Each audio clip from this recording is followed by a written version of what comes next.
criminals, drug dealers. After all, Tinubu was a well-known, imprisoned, convicted drug dealer in the United States. But he's the president. So what are you not saying? That is the system. No person is being vetted.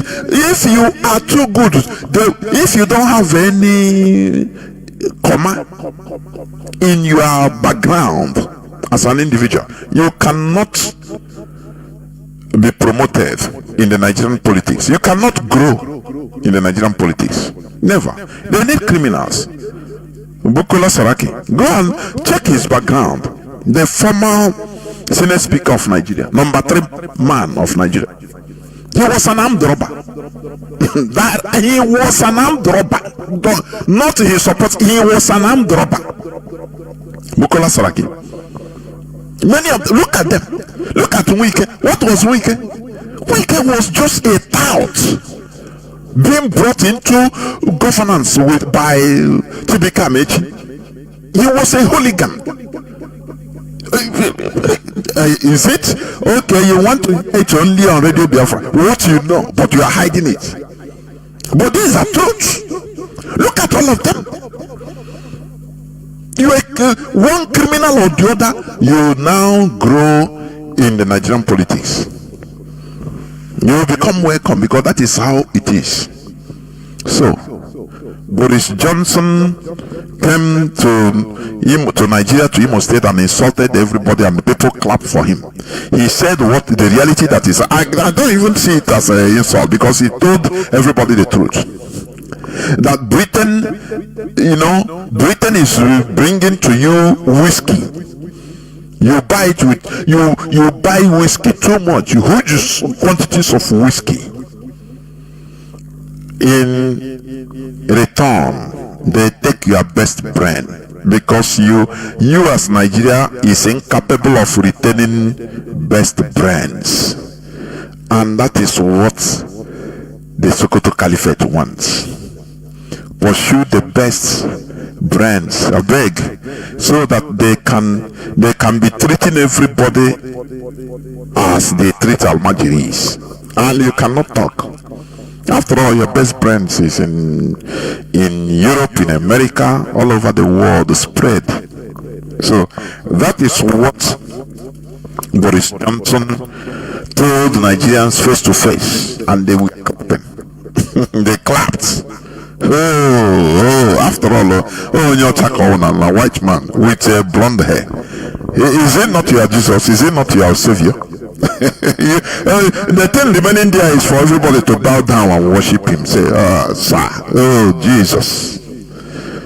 He's a white person, isn't he?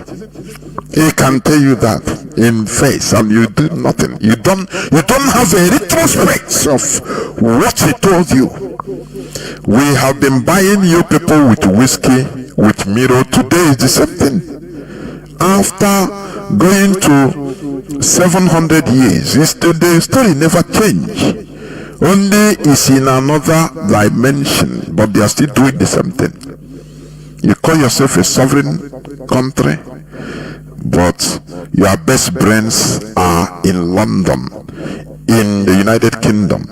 Your best brands are in America. Your best brands are in New York, in Australia, in Canada, because you as Nigeria is incapable of retaining this. Nigeria is a country where a teacher that suffers to train doctors, a teacher that suffers to make a difference in turn a child into a pilot, a teacher that brings up a president, he is being rewarded with less than $100 a month.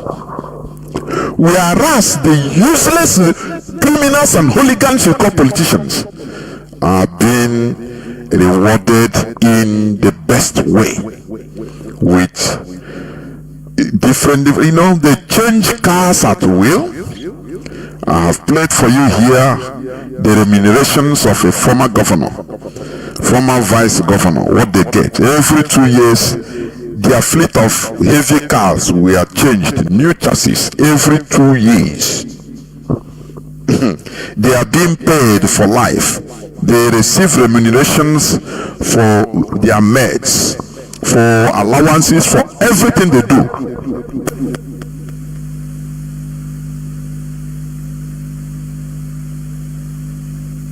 Whereas ordinary teachers are being treated like sub-citizens. Whereas retired military and policemen, not retired even, policemen in Nigeria, they are always given one uniform at the entrance of the service, free of charge. Only one uniform with the boot. After that, you have to pay for your uniform. Military, the same thing. It's only happening in Nigeria, and the people are saying that this country is sustainable. These are the people that will destroy the world. The people that see evil and they keep quiet. That is it. A country where their police, you enter police service today. After training, they give you the uniform, the complete uniform, and that is the end. From that time, any other uniform, even till your service, 30 or 35 years service, you buy it with your money. Sometimes they don't even pay you for months, so that what you gain is what you extort from people. The money you use is what you move out, use your gun. You can rob people and make your money. No person gives you uniform. What I'm saying is verifiable. It's not, we are not saying this in order to, no. These are things that are verifiable in Nigeria. As policemen, do they give them uniforms? Once in their police life, they give them. After that, anytime they want, they have to pay for it. The same is military. And you say that this type of place should be left to continue existing, is they are occupying space in this world. You are occupying space for nothing. Do you see the Nigerian politicians, political class, the elites? All of them need to be buyed in a very horrible way. I am telling you. From the south to north, west to east, all of them, they are evil. They are evil. The system they put there makes you cannot. There is no way you can be a good person there. How can? What can you do? Changes in a democracy always genuine changes start from the population, because it is the population that is the only people that is more than the country's constitution. Are you getting it?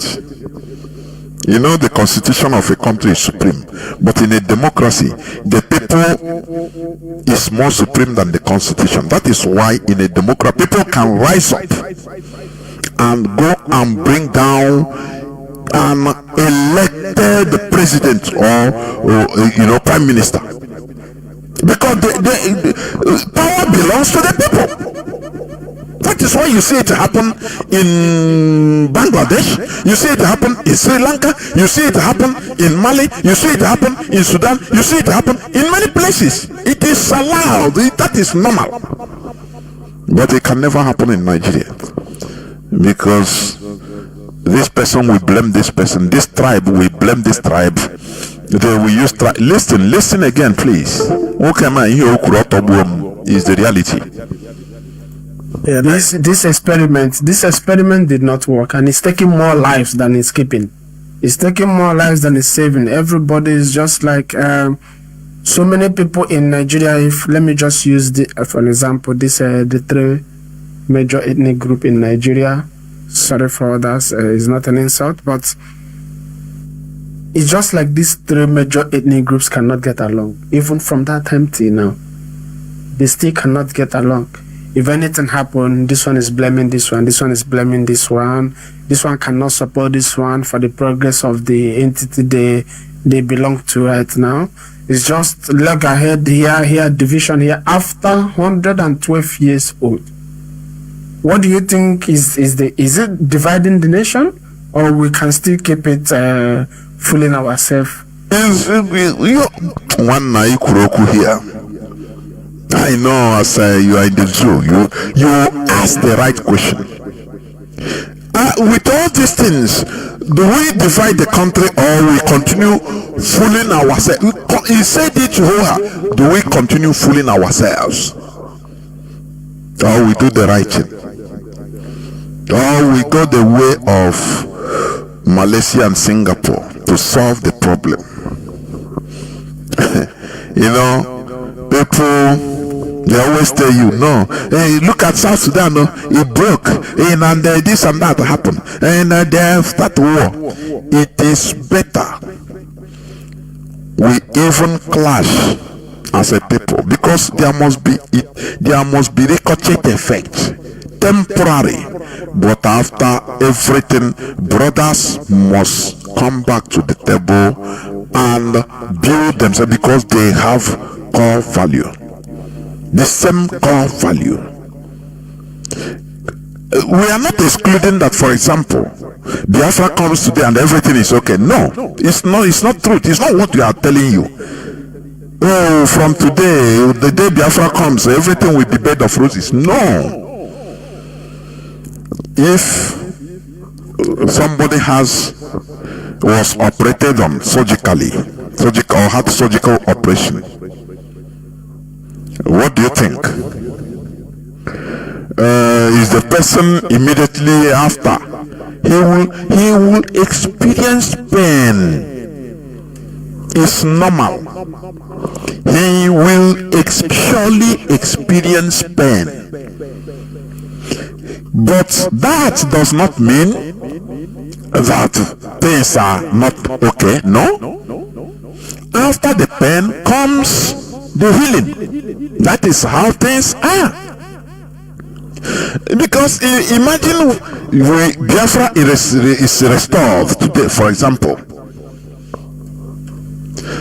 There are people that will bring confusion. There are people that will be contracted by foreign forces, by Nigeria, in order to show us that, we are wrong. No. The problem might occur, skirmishes, problems, this and that, this one agree. That is resettlement. We are resettling issues. It can cause problems, but just for a time. It will not last. For a time, everything will fall into place. The voices of reason will prevail. That is how things are. Remember, if you study history about India, you are seeing today, India, when India was trying to obtain their independence in 1947, there were confusion everywhere, because they were trying to rearrange themselves from the colonial arrangement they have been in. So that rearrangement cost a lot of life. That rearrangement cost more than 2 million lives, with more than 20 million displacements. Are you getting it? But at long last, what happened? Pakistan is there, moving, developing. You can never compare Pakistan with Nigeria.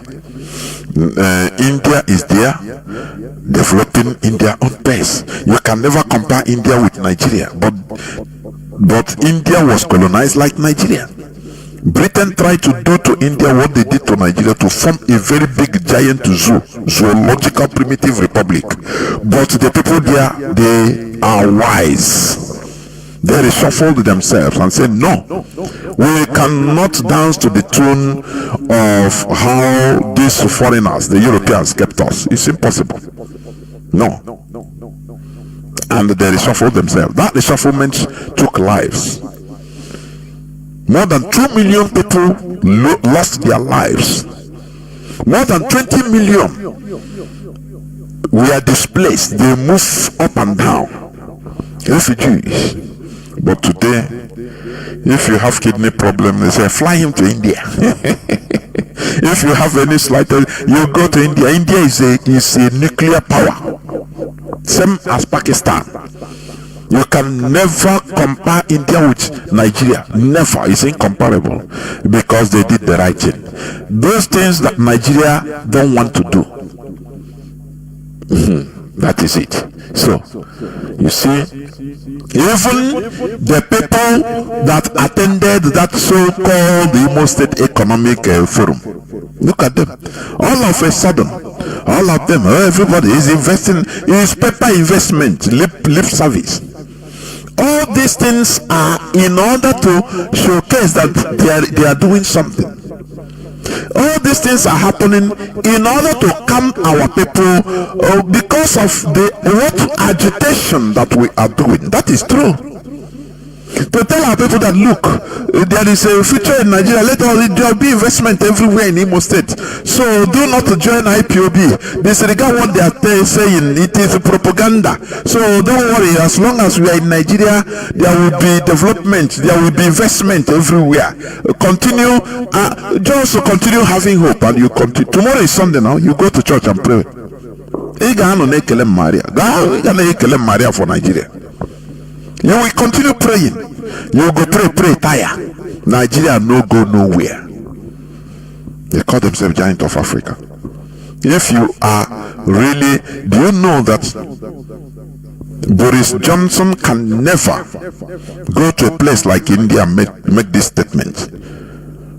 If Boris Johnson make this statement in any part of India, the population will come out and call for the resignation of their prime minister immediately. They say, oh, they are under colonization. Oh, Britain is giving, they are importing huge sums of whiskey from Britain. Why Britain is taking their best brands, their best genius, technical genius, scientists. They will immediately bring down that government. But Nigeria, no, everything goes. Everything goes. The Nigeria people do not even think about government in Nigeria. They think about God, Jesus, or Muhammad. That is a solution to everything now. So why are you bringing back people's mind from? No. They have solution. The solution is pray 5 times a day as a Muslim, and everything will be okay. Forget about what you are here. It's not. They are spiritual. They are spiritual. Everything is spiritual. It's okay. So why do you worry yourself? Jesus is there to solve the whole problem. So why would they even think about worldly things, about what Boris Johnson is talking? That is how foolish Nigerians are.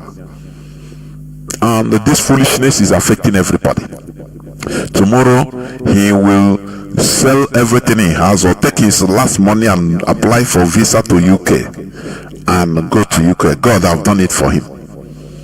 Every day I'm out where you'll be called, brother or sister, send money, you there, I beg, go send. And they'll be brainwashing them. All these scammers in Nigeria, they call pastors and reverend fathers, will be scanning them. You have to pray so that God will use your brother or your sister abroad. Once you do this and you call him, he will send you money. This is the wrong way that our people is heading to happily, and they think it's right. No, it is not. It is not. So let me stop here so far, because do not forget that tomorrow also we will be on X from 5 p.m. please. from 5 p.m. Biafra time on X, Radio Biafra Live. We shall also discuss some of all these things there. Please, you are all invited, and invite your brothers, your friends and well-wishers on X. That is Twitter space. Please. You know, the last 2 days I hosted members of the DOS here, the deputy, and I had issues I hardly experience, honestly. Sometimes I cannot understand. Sometimes in the studio you'll be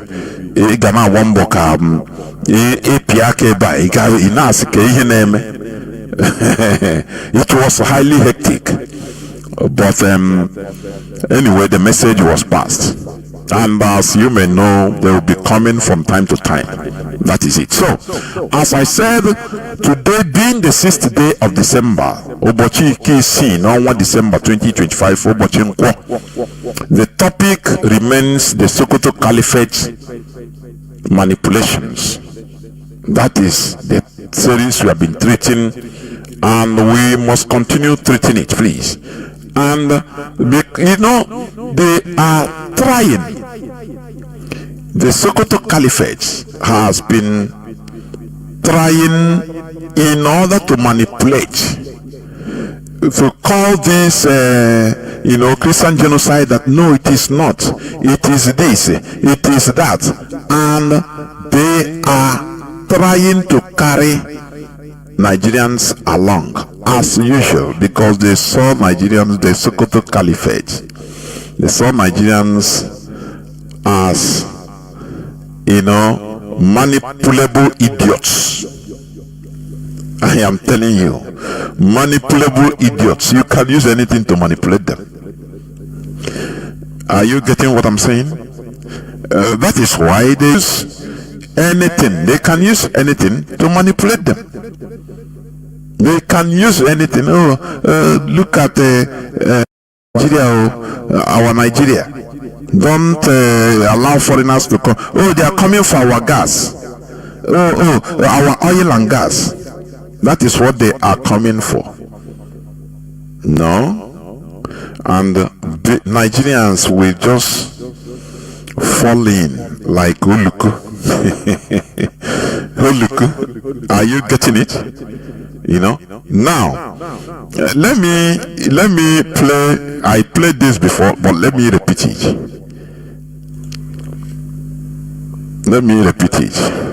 Because people are trying to understand what the Sokoto Caliphate manipulation. That it's an easy cover, because initially when they sprang up in the northeastern part of the country, they came out plainly, this is what we want, and they were quickly proscribed. But spreading to other parts of the country and doing that, they need a good cover, and they have found it in climate change. That basically is what I'll say, especially they use climate change as a cover. That is the manipulations of the Sokoto Caliphate. Meanwhile, let me tell you this. You see, the Sokoto Caliphate we are talking about.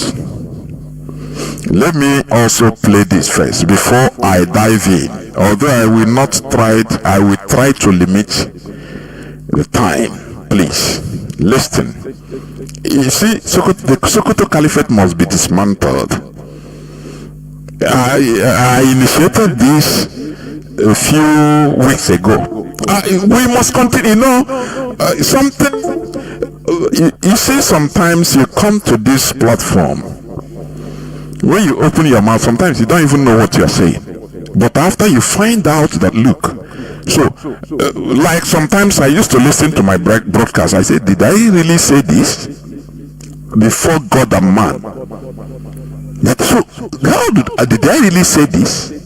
Sometimes you open your mouth, you don't even know how things are coming out. You don't know. It tells you all you need to know.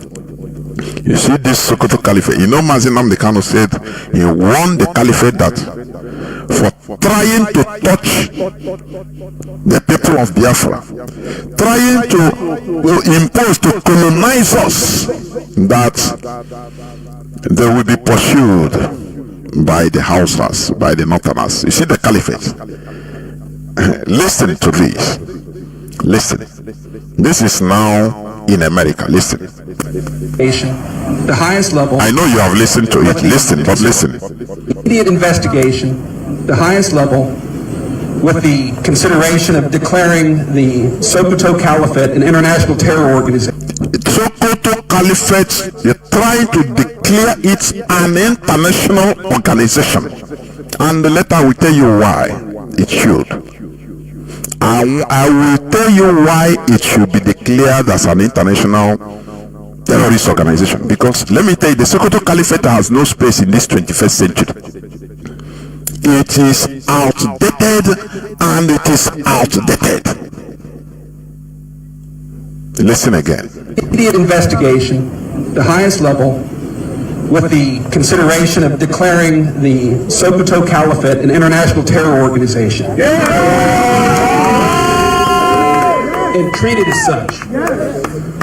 Predator drones and Tomahawk missiles go a lot further at stopping this stuff than sanctions ever will. And that's what's warranted here. It is a genocidal regime. It is a terrorist organization. Sokoto Caliphate is a terrorist organization. Amen. And finally, focus international efforts, focus attention on restoring the internally displaced. Justice and restoration. Again, this will prevent as many as 5-6 million from being radicalized in the next 5 years. It's existential. We must focus on the internally displaced. Not just as human beings, not just as Christians, but it's in our vital national interest to do so. And the restoration of IDPs to their rightful fatherlands, that will require the purging of the jihadis. But we don't do it to kill the jihadis, we do it to restore justice. We do it to restore the IDPs. That's necessary. Congressional delegation charges of genocide against the Tinubu regime, declaring the caliphate a terrorist organization. Declaring the caliphate a terrorist organization. And restoring the internally displaced. That's how you uproot this. That's how you fix it. That is it. The ongoing Christian genocide will never stop until the Sokoto Caliphate is dismantled. You know, that day I didn't even know what entered my head. I spoke it out some weeks back. I am telling you. You see, Sokoto Caliphate, it must be dismantled. Let me give you a little history, just little, because time is not on my side, about the Sokoto Caliphate. The Sokoto Caliphate, known also as Caliphate in the lands of Sudan, that is land of black people, also known as the Sultanate of Sokoto, was a Sunni Muslim Caliphate, that is Islamic State in West Africa. Are you getting it? This is a historical factor. I didn't make it up. So you see, when you talk about ISWAP, Islamic State of West Africa, that is a terrorist organization, it is Sokoto Caliphate. Are you getting it? This Sokoto Caliphate was founded by Ottoman Danfodio in 1804 during the Fulani Jihads, after defeating the Hausa kingdoms in the Fulani War. Are you getting it? So it is a caliphate founded by jihadism, and you know that there is no peaceful jihadism. You know what jihadism is all about: eradication of all other religions, so that Islam, or their own version of Islam, Fulani Islam, will take precedence. That is what it means. The boundaries of the caliphate extended to parts of present-day Cameroon, Burkina Faso, Niger, and with Sokoto, which is in today's Nigeria, as the capital. It was partially dissolved when the British, French, and Germans conquered the area in 1903 and annexed it to the newly established Northern Nigeria Protectorate, Senegambia, Niger, and Cameroon, the latter during the Adamawa Wars, respectively.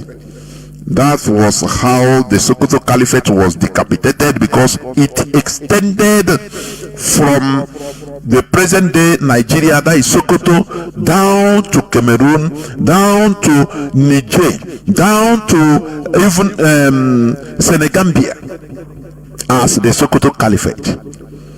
But during the colonial time, the British, Germans, English, French, British, yes, the English, the French, the Germans, they decapitated the Sokoto Caliphate and annexed it to the countries they form. Niger Republic, some Burkina Faso, some Senegal, some Cameroon, and the capital, they left the capital in Nigeria. They call that time the Northern Protectorate. Today in Nigeria, the capital, that is the head of the serpent. They didn't kill it. They killed other tentacles, but they left the head in Nigeria. By 1900, Sokoto had at least 1 million and perhaps as many as 2.5 million slaves, second only to the American South, which had 4 million in 1860. Sokoto Caliphate in the 1900s, they retained as many as between 1 million to 2.5 million, but some say it is far more slaves. Are you getting it? Now, Othman Dan Fodio and his successors, who ruled from Sokoto, used the title of Commander of the Believers. That is Amir al-Muminin in Arabic. Amir al-Muminin is that Amir they call Emir today.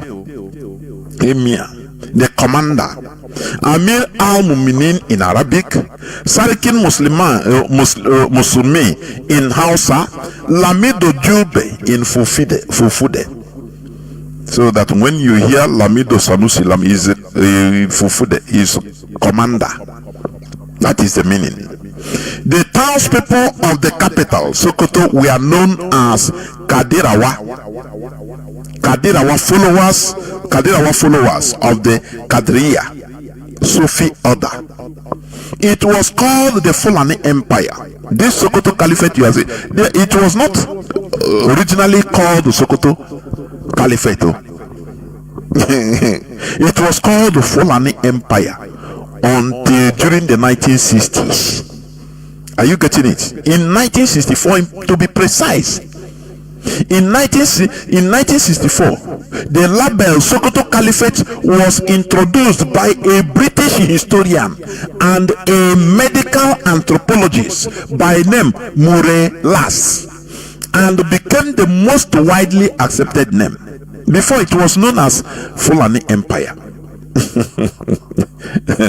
until 1964. Although European colonies abolished the political authority of the caliphate, the title of Sultan was retained and remains an important religious position for Sunni Muslims in the region to the current day. Are you getting it? Othman Dan Fodio's jihad inspired a series of related jihads in other parts of the Sudan savannah and the Sahel, far beyond the borders of what is now Nigeria, that led to the foundation of Islamic states in the regions that are now in modern day Senegal, Mali, Ivory Coast, Chad, the Central African Republic, and Sudan. That is the Sokoto Caliphate you are joking with. The Sokoto Sultan, you are joking with it. You don't know that is the source of the terrorism that you are seeing today. That is the main source of the problems that all of us are having. The legacy of the Sokoto Caliphate and Othman Dan Fodio's teachings have left a lasting impact on the region's history, including contemporary Nigeria and other parts of West Africa. That is what we are suffering today. How do you think that we can stay with these people like this? How? Tell me how. Tell me.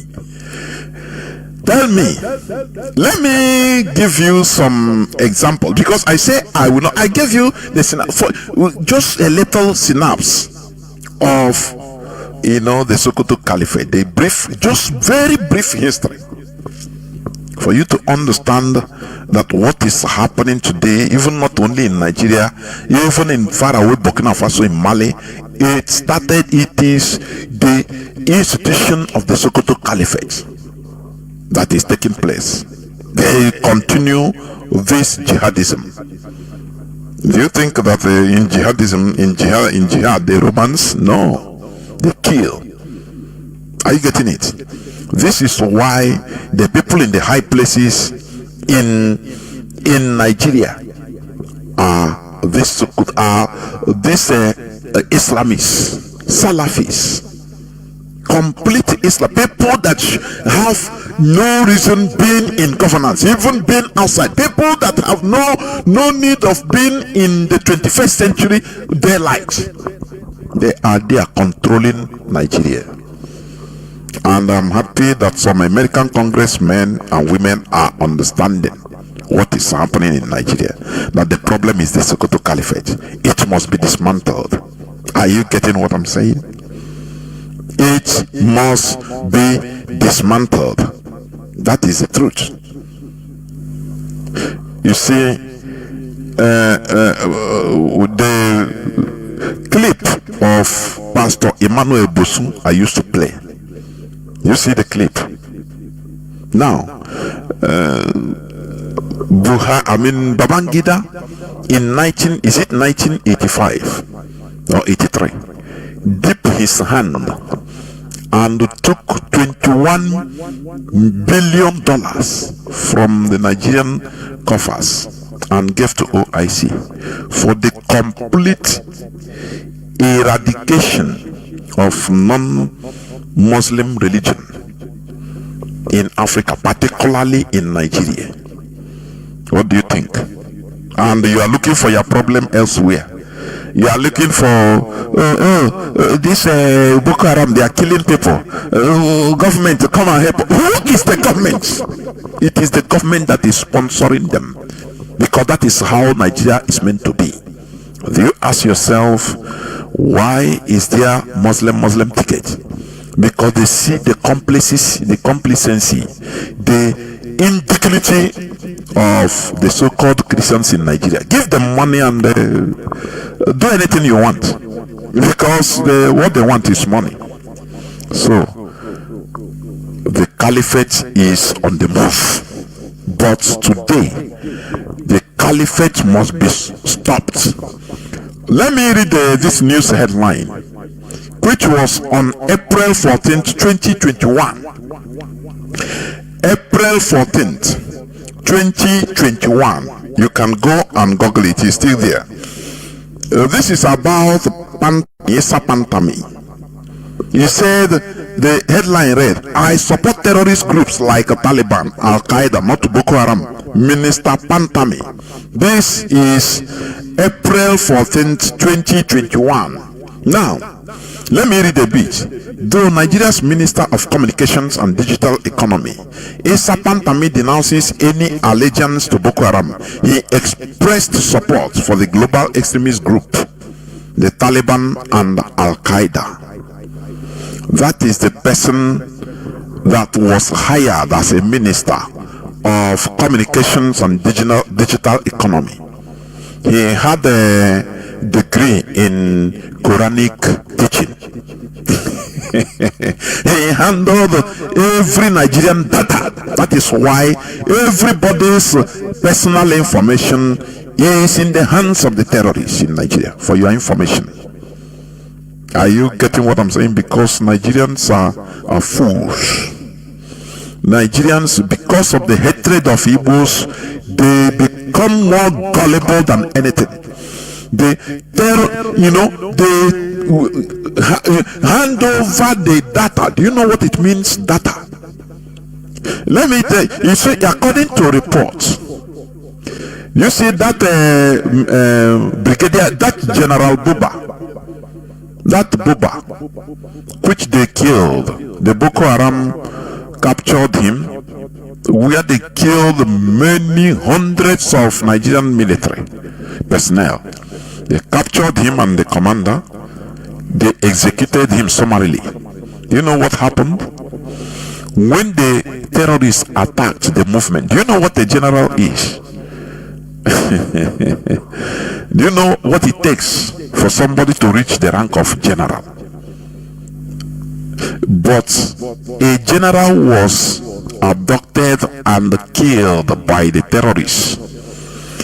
Even the president of Nigeria did not make a statement about it. Things continue. Nigerians kept quiet. Everybody is murmuring on his own, in his own house. This is how the caliphate has made Nigerians very powerless. Now, the story about this man I wanted to bring is this. They say this, according to the report, this general escaped. When they attacked, they ambushed the convoy, heavy convoy. The terrorists ambushed them. This general escaped on foot. He's a general. He knows how to maneuver.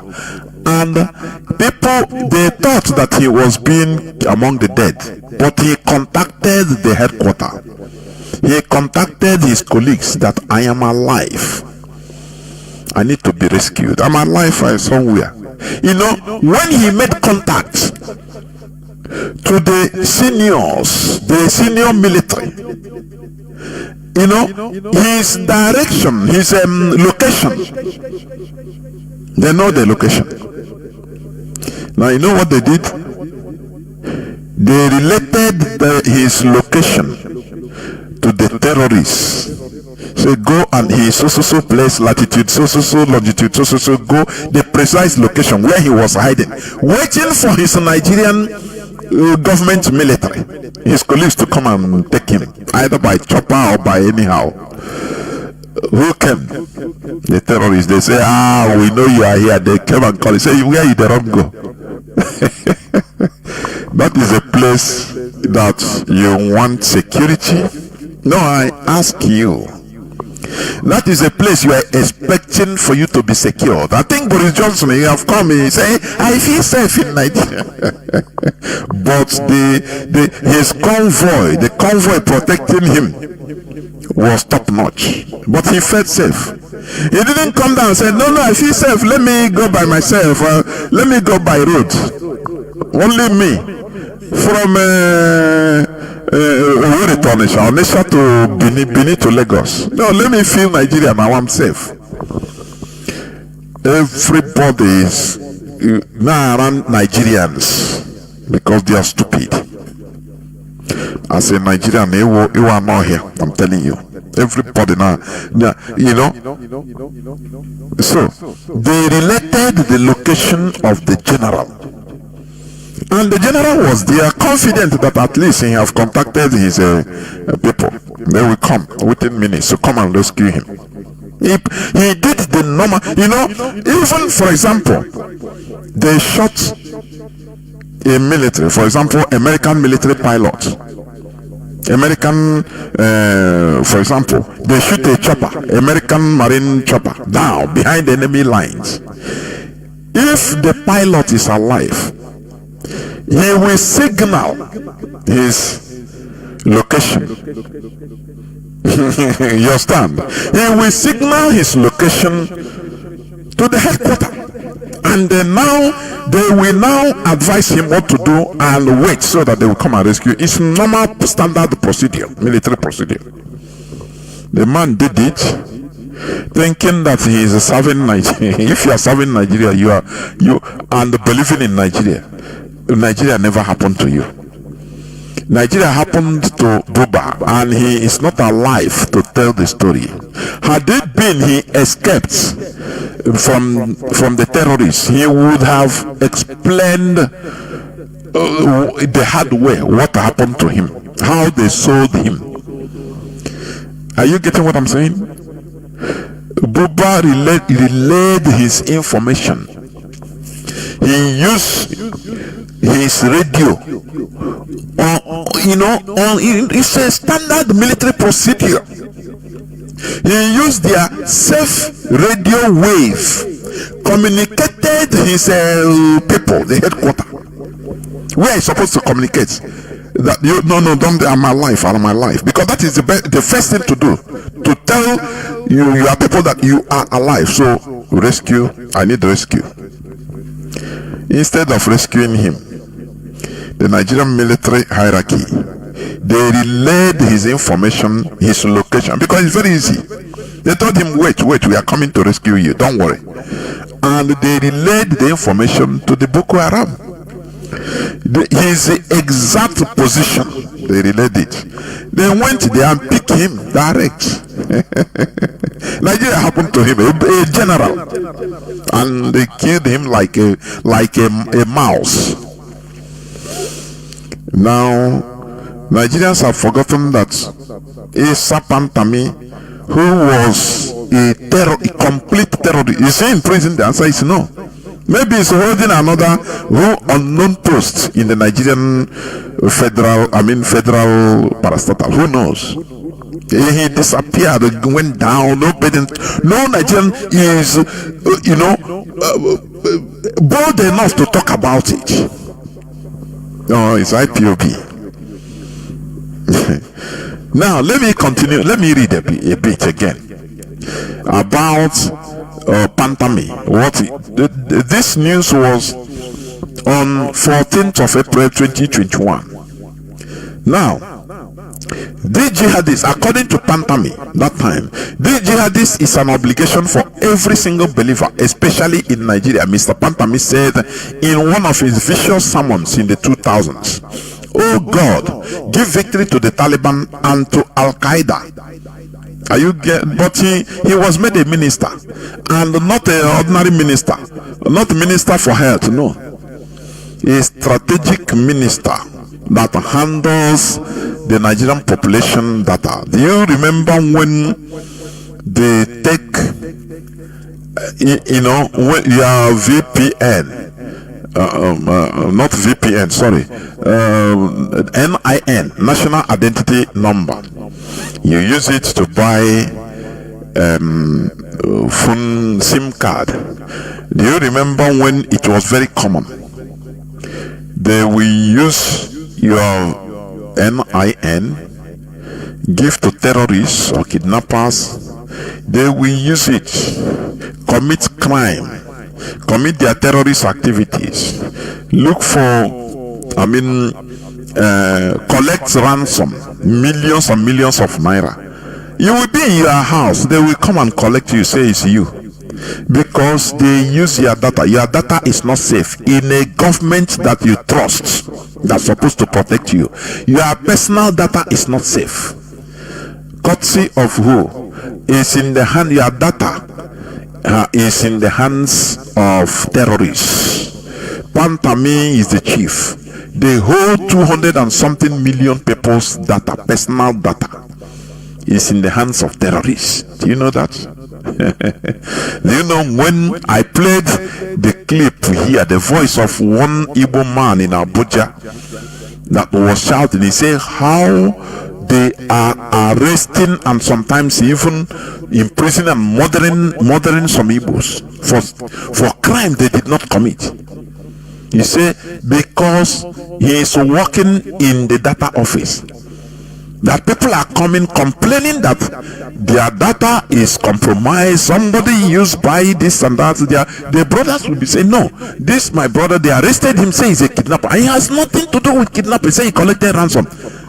Is part of the deal. Is Pantami is still ongoing till today. That's why terrorists, they will collect ransom, they will make videos, post it on where they are, the money they collected, all these Fulani terrorists. No person goes after them. Do you remember when Ebube Monso, his Reverend Father friend, was kidnapped in Anambra by the Fulani? And the police refuse to go after them. These are the people. Are you getting it? They use other people. The kidnapping that is going on in Nigeria, money is passing through the bank. They can use your NIN, do the business, you will not even know. Innocently. If they say, okay, let them do job, they will come and collect Igbo and say, now you are a kidnapper. You say no be me.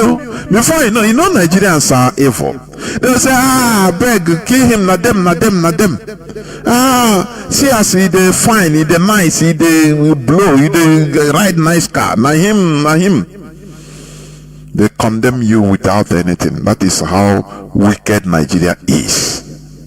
That is how wicked Nigeria is programmed to be. It is the Fulani Caliphate manipulations that is ongoing, turning everybody into the monsters and wicked evil people they are till today. That is what is going on. Now, let me continue reading, please. Mr. Pantame's call to jihad and unalloyed support from murderous groups portray him as a dyed-in-the-wool Islamic fundamentalist. Yet, President Muhammadu Buhari appointed Mr. Pantame as communications minister to control the country's massive data and telephone infrastructure and other sensitive details of national intelligence. That is the colonization, that colonization, that is, it was ongoing, it has been ongoing, and Nigerians are they will not wake up. If they try to steer, I'm not saying waking up, steer, they'll tell you, no, it is a climate change. No, look, Igbo man, hey, if you wake, Igbo man will go. Don't look at us, look, watch Igbo man. Igbo man want to control your economy, so just they will, control everything. So look at they now turn back and start watching Igbo man. Whereas the real terrorists are on their rampage, doing what they know best. That is how it is. When contacted on Wednesday, this was 2021 news, February 14th, by People's Gazette regarding his support for the terrorist groups, the minister did not comment. On Monday, Mr. Pantami threatened to sue some media platforms for reporting that he is on the U.S. terror watch list for supporting Boko Haram. The minister had claimed on Twitter that his lectures against the doctrines and all the evil people, that is terrorists, have been available for over 15 years, including debates that endangered my life against many criminals in Nigeria. This is one of the people that was made rewarded by the caliphate to be in a strategic position handling your data, and every Nigerian person's data has been compromised. Private data has been compromised. Do you know what it means? It has been compromised. No, you don't know, because Nigerians are gullible. They don't understand their thing. Their problem is Boko Haram. It's IPOB. Their problem is Igbo. It's Igbo this, Igbo that, and they are being subsumed. They are being swallowed alive. But here we are. Our duty is to open your blind eyes.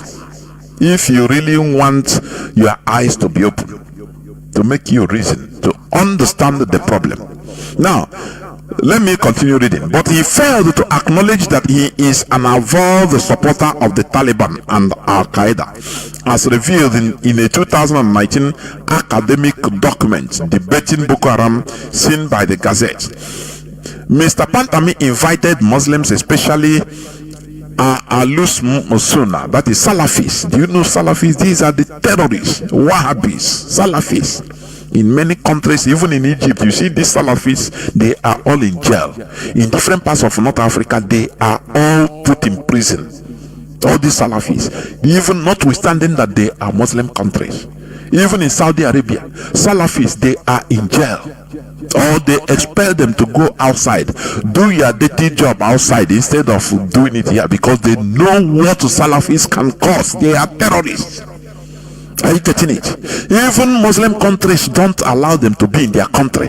But in Nigeria, this is where they reward them. They put them on government positions, strategic positions. And Nigerians don't know this. They are looking for what is doing them. These terrorists now, wow, these people are killing us. Fulani men are eating my rice farm. This and that are killing me. I swap, they are destroying my house. You don't know. Military is killing you. These are terrorists. You don't know. The Salafis must be there. They are unleashed in Nigeria. Why? Because of the continuous existence of the Sokoto Caliphate.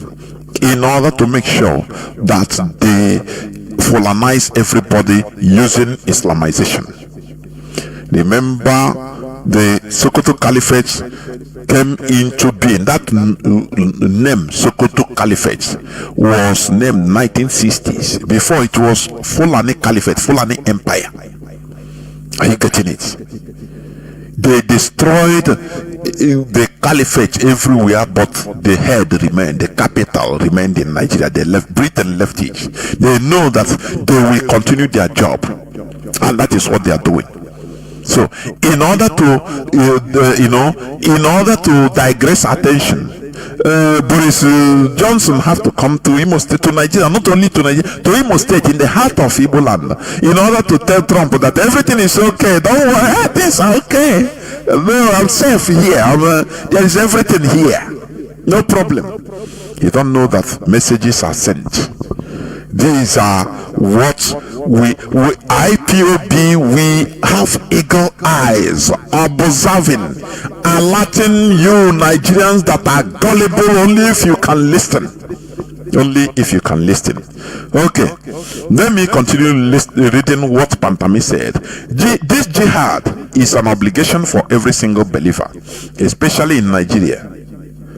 He added, Mr. Pantami's comments were translated by Professor Andrea Brigaglia, an African expert at Naples University in Italy. Nigerian scholar Musa Ibrahim of the University of Florida in the United States contributed to the paper that explored the onset of Boko Haram in Nigeria. These are people that formed all these terrorist groups since, but they are rewarded being in the helms of affairs in Nigeria. Even Olanwumi, Professor Olanwumi, ex-commodore, the Nigerian military spy, that revealed that he say he knew many of them, all these terrorists that have risen to be in Aso Rock. Some are governors, some past governors, senators, everything. Is Nigerian Senate did not call him to come and reveal all these things to us. Nigerian judiciary did not subpoena him, say, this is as a matter of national security. You must come to explain yourself. Either you reveal all these things but nothing happened. How can a country like that? Don't you see that they have a pathway? The caliphate has a pathway. They are doing what they are doing because they know that Nigerians are manipulable. The indigenous population there, they are a gullible set of people. That's why you see Gumi is being perambulating everywhere, talking anything he wants. All these things he cannot. A person that was deported from Saudi Arabia in 2010, Sheikh Gumi was detained, imprisoned in Saudi Arabia, the capital of Islam. They say we don't want this type of is medieval. We want to even modernize more and more. We don't want this garbage that is coming. Go to where that you need to spread more Islam to the infidels. That is where you are needed. Go there, fight jihad. That is what they sponsor. Let me tell you something. You see, during the colonization process by the Europeans, you know what they did? Let me tell you. They are criminals in Europe that's supposed to be in prison. When they sentence their murderers, what I'm telling you is a historical fact. It's not something we make up. They are murderers that's supposed to be hanged in their various countries in Europe, in their kingdoms in Europe, because all those times it was mostly kingdoms and feudal system. You know what they used to do? They send them out. They say instead of killing them. Send them abroad, at least they can be useful there. Let them go and kill the indigenous people, conquer anything. That is why you see many of them, you see in Africa they committed horrible crimes, the Europeans. In America, the same thing. They wiped out communities, villages without any remorse, because you know they have been murderers, they are killers. So Europe say we don't need these people in this our country, otherwise they will be killing people, causing problems. And if we kill them, it's of no need. We lose them. So we rather send them abroad. Let them go and deal with the indigenous people. At least they can conquer, they can kill the people, and we get the land. And that is what they did. So this is what countries like Saudi Arabia is doing. When they see all these Salafis, they don't allow them in their country. They say, okay, you are yes, here Islam is already propagated. So this is the head of it. We don't have infidels here. You are useful. Where you have infidels, go there. They know these people are killers. They are terrorists. Don't you see Osama bin Laden? Was Osama bin Laden allowed in Saudi Arabia? You know, here we break your knowledge so that at least your brain, your reason. Why Osama bin Laden was not allowed? He's a Saudian, but he was not allowed in Saudi Arabia. He is a billionaire, son of a billionaire, Saudi billionaire. Because they don't need that type of person there. It's only problem killing, that is what they know. So instead, and they will not kill him because it's an asset to them. So send them abroad, let them go and fight where, you know, after all, we can deny them. We can come on air and say, no, these people, they are not representing Islam, neither are they representing us, this and that. But secretly they are doing what they are doing. That is it. The Europeans did this. That is why they were able to colonize places around the world. They sent out their killers, their murderers, their rapists, their child molesters. You know, they sent out all those people that are supposed to be causing problem, molesting children, raping children, pedophiles. They sent them down to Africa, to South America, and say, oh yeah, that is why you see they committed unprintable atrocities, the European colonizers. As long as they are not doing it in European soil. And they helped to also conquer the land for them, and the government took over. So they knew what they are doing, or they knew what they did. The same thing, countries, Arab countries, they know what they are doing with all these terrorists. Instead of them to be in, come to their land in order to destroy them, because when they come, they will find fault. When Osama bin Laden or Sheikh Gumi will be in Saudi Arabia, you will find fault that, look, oh, they are not even practicing real Islam here. Why should this? And you ask, you start causing problem, preaching problem. So they say, no, we don't want it here. Go abroad, stay there. You go and kill convert infidels in Nigeria, bring them, use a sword to kill them. They can easily deny, but secretly they love it. They can easily deny them. That is how things work. Are you getting it? So let me continue reading, please. According to Pantam, this top journal publisher in my several months before Mr. Buhari tapped Mr. Pantame as a minister, Mr. Pantame's violent preachings, which he rendered in Hausa and Arabic throughout the late 1990s and early to mid 2000s, has gone largely unreported in the Nigerian mainstream media. They don't report them. Yoruba, brown envelope journalism, media, Yoruba. Oh, if they report it now, Igbos will carry it and it will be to Igbos' advantage. No, leave. Let us keep quiet, and they will be dying. That's why Kwara will remain where it is, in the hands of the caliphate.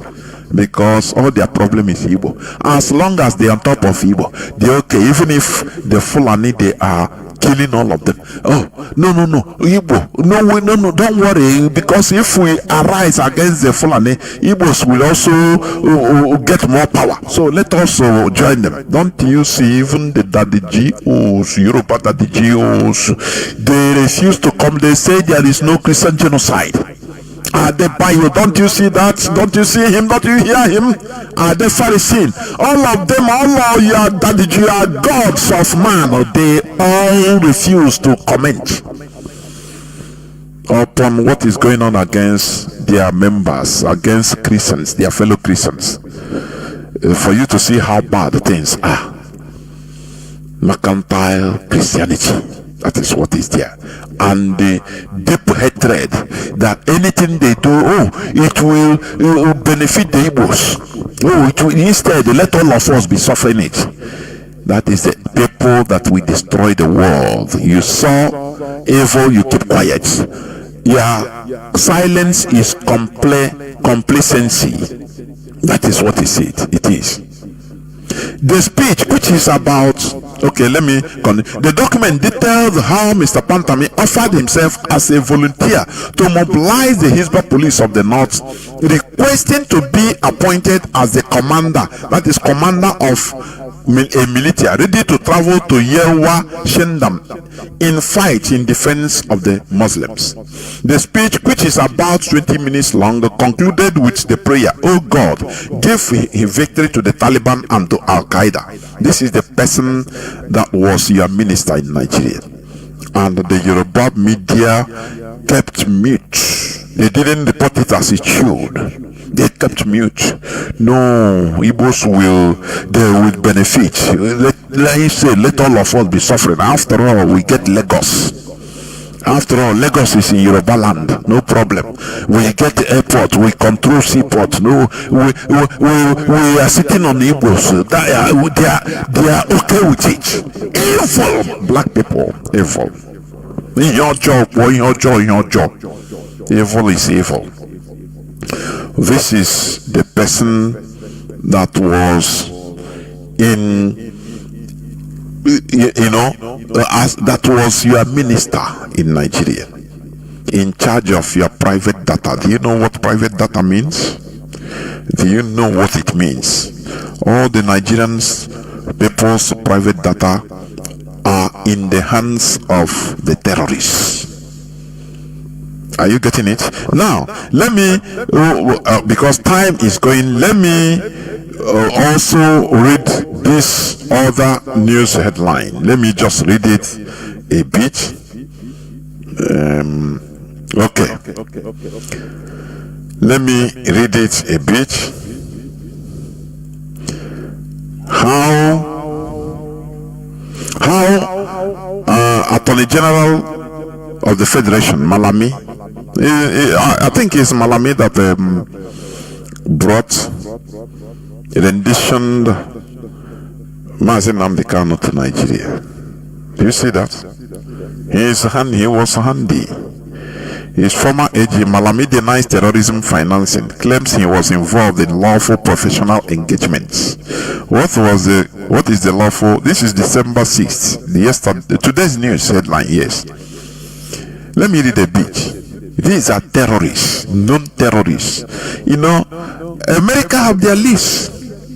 Their list was given to Nigeria. They know them. Some of them were jailed, caught and jailed in Dubai, United Arab Emirates, and they provided the names and they transmitted all those names to Nigerian secret services, which Olawumi acknowledged. He said they know them, all of them, they know. But because of the Sokoto Caliphate manipulations, none will speak. Who will go there? If any Christian politician go there, they give him money, say keep quiet, and intimidation. He keep quiet and comply. After all, he is okay. So waiting concern him. This is the evil that we call Nigeria. It's not, I continue saying it, that it is not that evil is in Nigeria. No, Nigeria is evil itself. The way they program Nigeria, and that is the way it is going. Look at this time, Boris Johnson has to come in order to launder. He was paid to launder the image of Nigeria. Everything is okay. No, nothing is happening. I am safe here. And I say, he is safe. Let him travel alone now. He's safe. Under bulletproof car, under military and police escorts, he is safe. He feels safe. These are evil people. And he confirms it that slave trading is continuing, because they term the bite of Biafra as a slave coast, and they continue exhibiting it. They bring you whiskey and you give them your best brands. He didn't say it at the backyard. He said it openly in Imo State. And the Nigerians are clapping. Something they should be ashamed.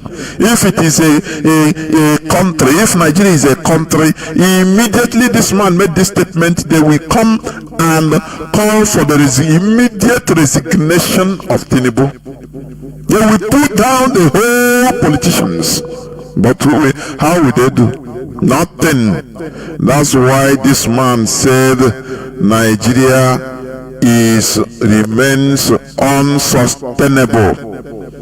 Nigeria remains unsustainable, because if this thing happen, if anything, this one we blame this one, Hausa we blame Igbo we blame this side.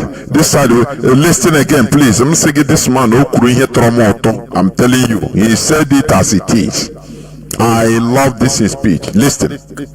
What I want people to understand, just like supporting what you said, if Nigeria will work, it will be better than splitting it. But Nigeria is not working. Nigeria is not working. Nigeria have not worked for 112 years. Yeah.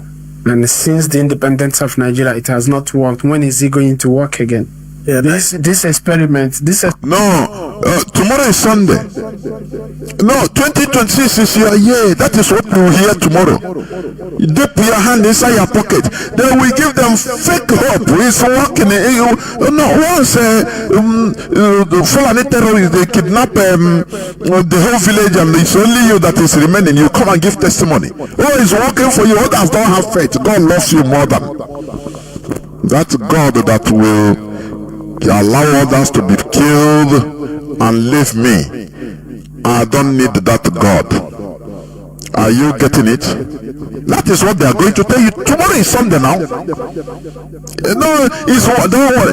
Shout hallelujah. If as a member of chosen, you will never experience kidnapping, which means others that are experiencing it, they don't have faith. God don't love them. You see mad people everywhere. Mazi Nnamdi Kanu will say, mad people everywhere. Listen again, I will not interrupt it. Actually, I want you to listen and think about the statement of this man. Think deep about it. We want Nigeria to work. What I want people to understand, just like supporting what you said, if Nigeria will work, it will be better than splitting it. But Nigeria is not working. Nigeria is not working. Nigeria have not worked for 112 years. Yeah. And since the independence of Nigeria, it has not worked. When is it going to work again? Yeah, this experiment did not work, and it's taking more lives than it's keeping. It's taking more lives than it's saving. Everybody is just like so many people in Nigeria. Let me just use for an example, the three major ethnic group in Nigeria. Sorry for others, it's not an insult, but it's just like these three major ethnic groups cannot get along. Even from that time till now, they still cannot get along. If anything happens, this one is blaming this one is blaming this one cannot support this one for the progress of the entity they belong to right now. It's just look ahead here, division here, after 112 years old. What do you think is it dividing the nation, or we can still keep it fooling ourselves? Is it dividing the nation? I love the way he put it. That is what we call diplomacy, or diplomatic way of speaking. Do we divide the nation, the country?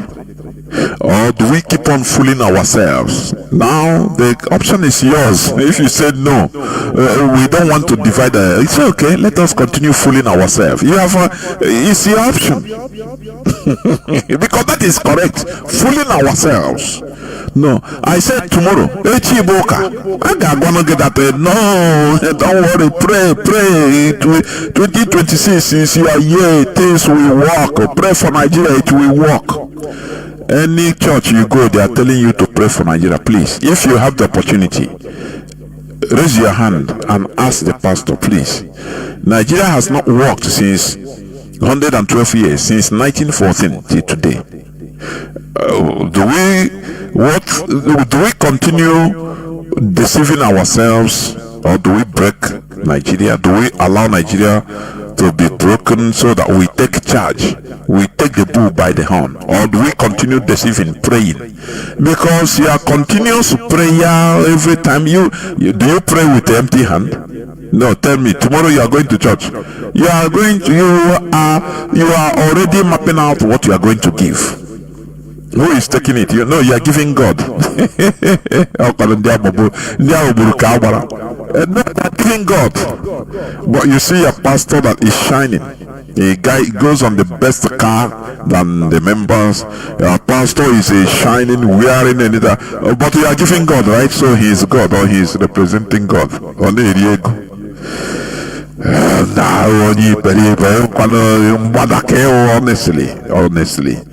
Or because as long as Nigeria continues existing, you will continue being scammed and duped that it will be okay.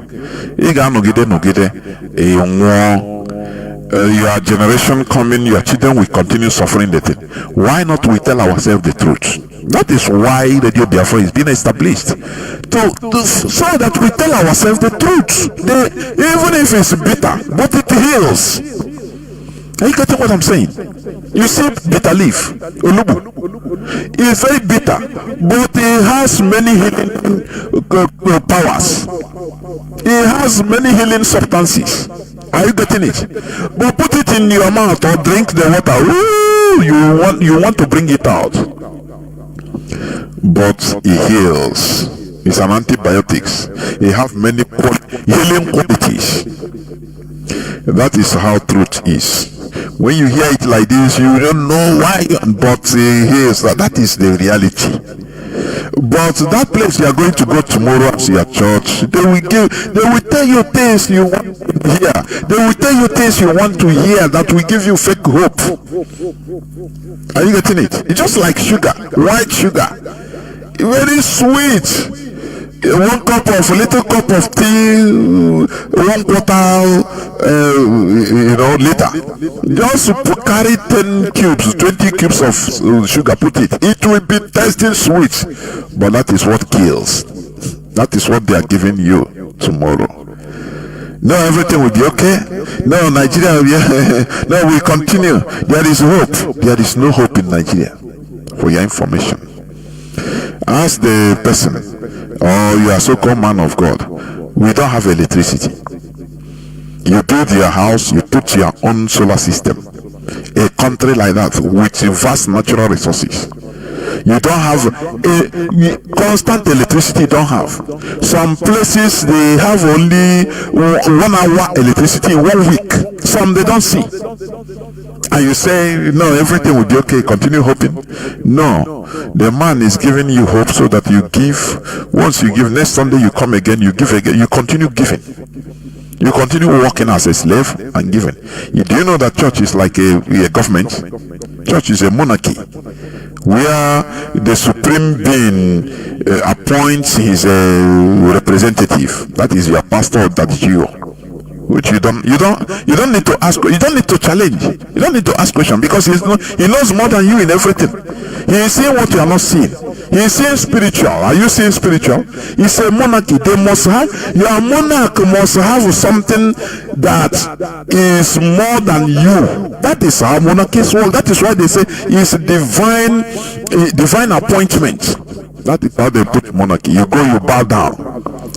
You don't, it's not a democracy. No, it's a monarchy. That is church. How will you challenge your pastor? Who, according to him, God talked to him last night. Were you there? So, because the caliphate must be dismantled. Are you getting what I'm saying? The caliphate must be dismantled because that is the problem. So, you see how let me continue in this smartly. The caliphate put their heavy members in on top of Nigeria, and that is the cause of the problem you are experiencing today. The military, they infiltrated the military, they infiltrated the police, the presidency, they infiltrated everywhere, so that anything they sabotage it, and you'll be shouting. The result is you are shouting, oh, I saw somebody, oh, Fulani herdsmen, Nigerians see my rice field of how many is it thousands of acres. I saw it. So look at the cows, they kill, and I called the security, they came and they are running, they know what they are doing. How will I spend a lot of money on this rice? You continue complaining now because you don't want to face the reality, which IPOB, which Radio Biafra is telling you. You don't want to. You want to eat your cake and have it. We tell you that the Sokoto Caliphate is a terrorist group. Do you know that these bandits, they call them criminals. They don't call them terrorists. Do you know that? You know, terrorists always, they express their political ideology through violence. That is, there is no widely accepted definition of terrorists. But the little one is that they fight for an ideology through violence, their political view. Whereas criminals are just, maybe, even if it's a 5 people, they gather and say, now we want to ride the car this December. So what do we do? They carry gun, go and rob. It is not an ideology. They need money. Their ambition is to make money, to be rich. But these terrorists, their ambition is not to make money. It is a collective ideology that is guiding them. Even if they die, they don't care. Others continue. These are terrorists. But the Nigerian government did not proscribe them. They call them criminals. And Nigerians are there.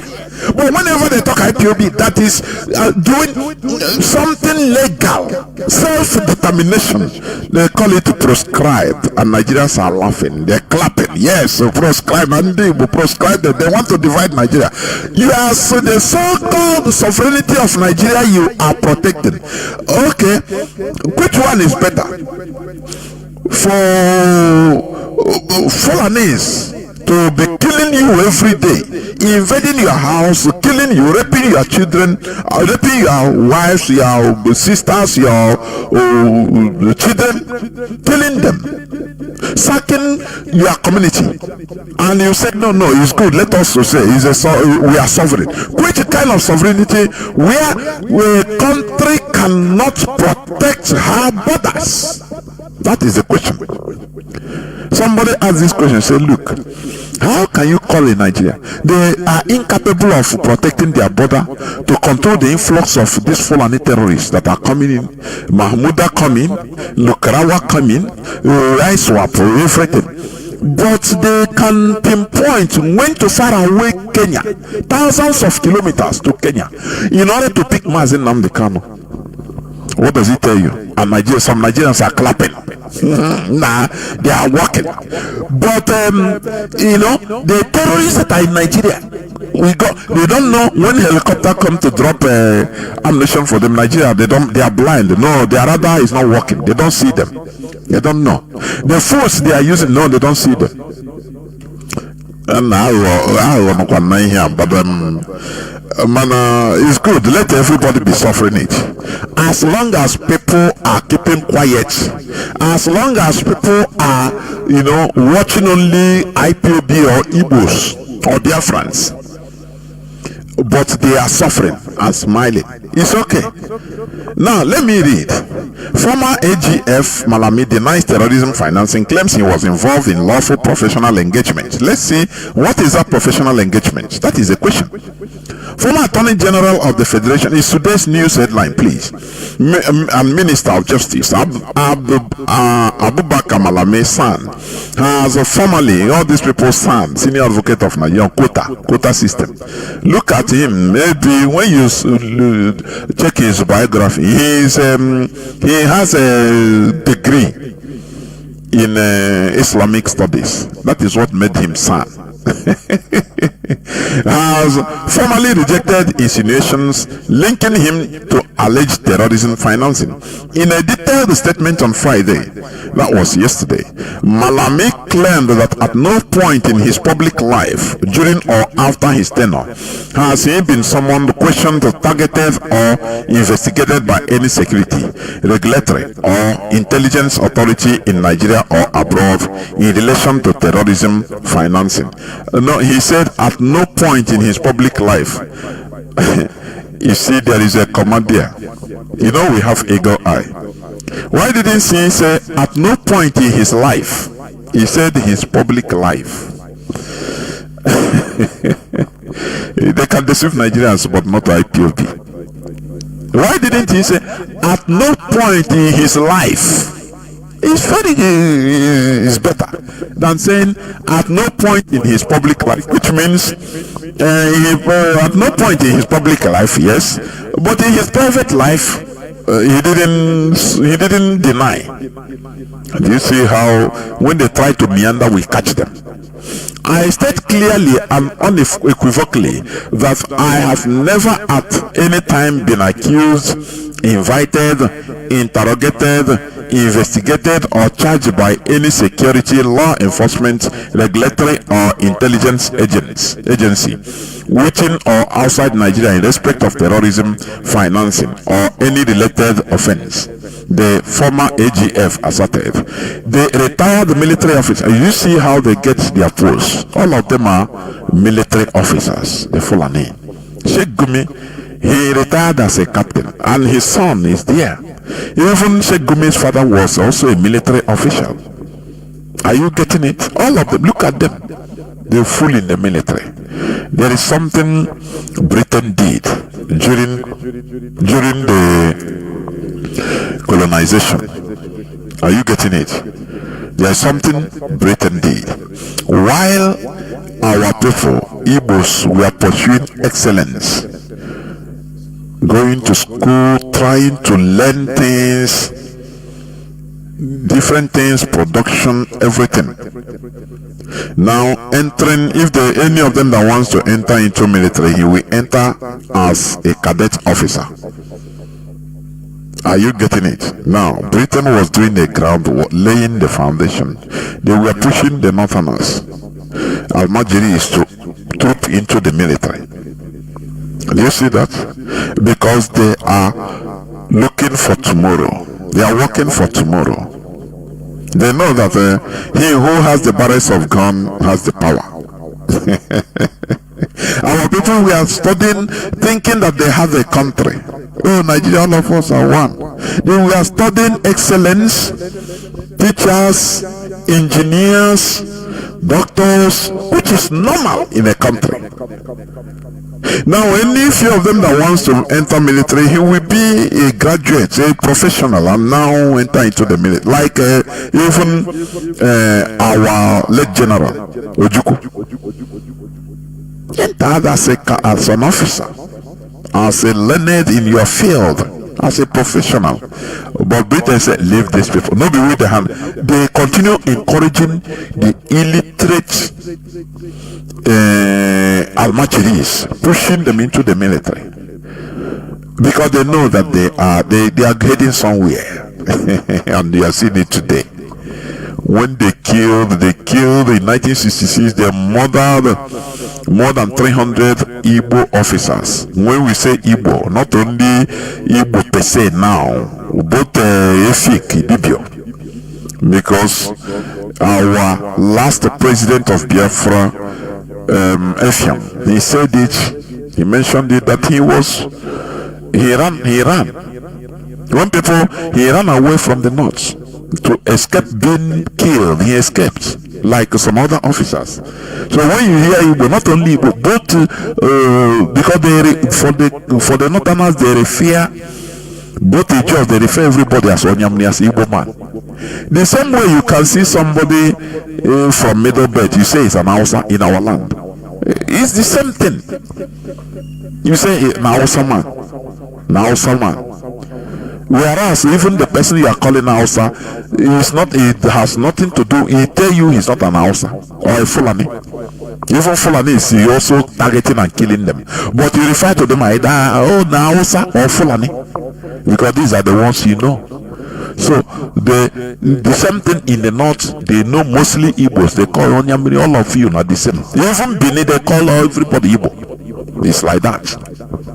So, the retired military officer quoted in the report, according to Malami, only referenced that some unnamed terror suspects allegedly had institutional or business dealings with various persons, but did not conclude that such interactions amounted to direct or indirect support for terrorism. Look at these are the people in handling your life. These are the people that sentence Mazi Nnamdi Kanu, and these are people at the helms of affairs in Nigeria. Terrorists. They fall on the Sokoto Caliphate. These are the people they are churning out. The Sokoto Caliphate was established through jihadism. How do you think that they will stop jihadism? They decapitated, France decapitated their tail in other places, but the head is there in Nigeria. So they continue fighting jihadism. There is no way. I put on my timeline, I say, if Sultan of Sokoto, the head of the Sokoto Caliphate, if he's denying that he is not involved in this terrorism activity that has going on, Fulani terrorism, he should have issued a fatwa, that is Islamic order, that all these things should stop. Once he issued it will stop, but he cannot, because he's heading them, he's supporting them. Do you see why the Sokoto Caliphate must be dismantled? Are you seeing it? So this AGF is one of them. There are many of them. Nigerian government is infiltrated. Everybody know about it. How many times the Fulani, terrorists will be will be in action, and they will call the military. They will not even answer. Don't you see a Baribe? He even in the Nigerian Senate, he said it. That look, he said in Kebbi, before these people were kidnapped, these school children, I think Catholic school children. Is it in Kebbi? Yes. That they said the military checkpoints or military stations that are near there, they removed them few hours before they struck. Say, who gave that order? Are you going to pursue this thing? Breeze? No. Everything is everything is infiltrated. Even Tinubu, his life is at stake because he cannot. There are things he cannot do because the caliphate infiltrated everything, even in his kitchen. Now these are the people he said, if I have blueprints on how I will run Nigeria, they will kill me. Who are they? The caliphate. Now let me. Minister Matawale in trouble over old video of him allegedly defending some bandits. A cross-section of Nigeria this was a quick day's news, December 3rd. A cross-section, December 3rd, 2025. That was 3 days ago. A cross-section of Nigerians have initiated a call for Minister of State for Defense Bello Matawale's resignation over an old video of him currently circulating online. The video, recorded by Channels Television in 2021, captured Matawale, who was then the governor of Biafra State, defending some troublemakers in the state. These are not troublemakers, they are terrorists. Call them their name. Yeah? Matawale made the comments at the State House Abuja after meeting with the then President Muhammad Buhari, while answering questions from journalists on the activities of bandits in Zamfara State. Matawale spoke, "Not all of them are criminals." Why are they using criminals? People that are organized, going on thousands in one bike, striking, coordinated, using even drone, having different types of assorted not only rifles but even armored personnel carriers, and they are calling them criminals. That is the Sokoto Caliphate manipulation. They are downplaying, even using words, they downplay them. That's why they brought out this word bandits, and everybody is calling it bandit. They are call them their name. These are the Fulani terrorists. Let me read another news headline. December 1st, pressure mounts on Tinubu to sack Matawale as US insists on defense minister's removal before security collaboration, because these are the people that leak the information to the terrorists. Remember, during the Chibok Girls saga, the American government collaborated with the American military in order to rescue the Chibok girls. They made a plan, they devised a plan that they are going to go there and gas all of them, both the terrorists and the girls, the kidnapped girls, the victims, and all of them will be knocked out or sleeping. So that time, the American Special Force will now move in and extract the victims and tie the terrorists, tie them before they woke. On the D-Day, the American Special Forces moved in there. The surveillance drone was surveying, going there, checking from air. All of a sudden, to their surprise, you know what the surveillance team saw? That all the terrorists were wearing gas masks. He told America everything, that somebody have leaked the whole information to them. That is why when Trump wanted to rescue the American kidnapped victim from Boko Haram, he never informed the Nigeria government. Never. They just sent their SEAL, their special squad, and they went there and killed the whole terrorists and recovered, rescued the American citizens and fly away. Before Nigeria, we know they have reached where they parked their aircraft carrier. That is it. So, in all this, you should understand that the Sokoto Caliphate is the problem, and it must be dismantled. Anything short of the dismantling of the Sokoto Caliphate, you are just joking. It's a joke. It's just like when you have an appendicitis. Let me put it correct. Appendicitis. That is a disease. Now you start rubbing it. You use red oil, you rub it there, say okay, everything will go, don't worry, you continue rubbing it. It doesn't work like that. You have to open the stomach, remove the appendix, and so stitch it back, and you are free.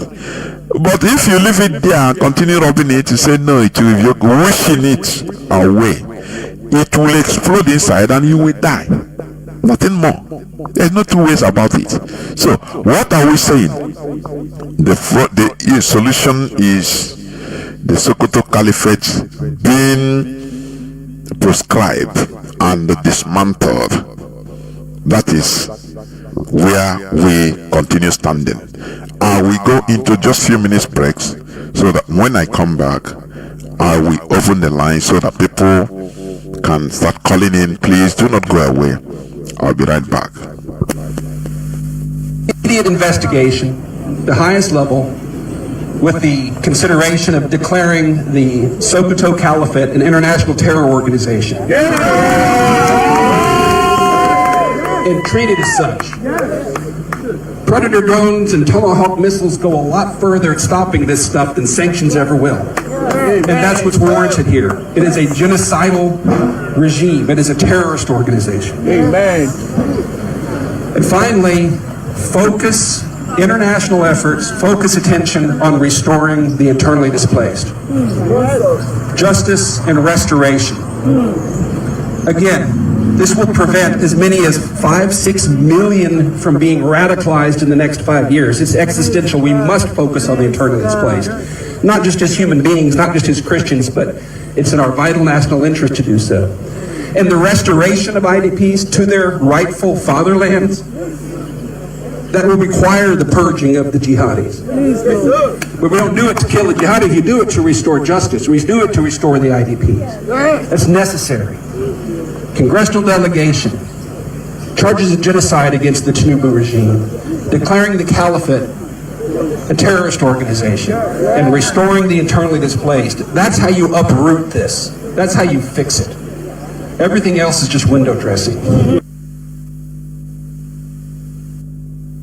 Immediate investigation, the highest level, with the consideration of declaring the Sokoto Caliphate an international terror organization. And treated as such.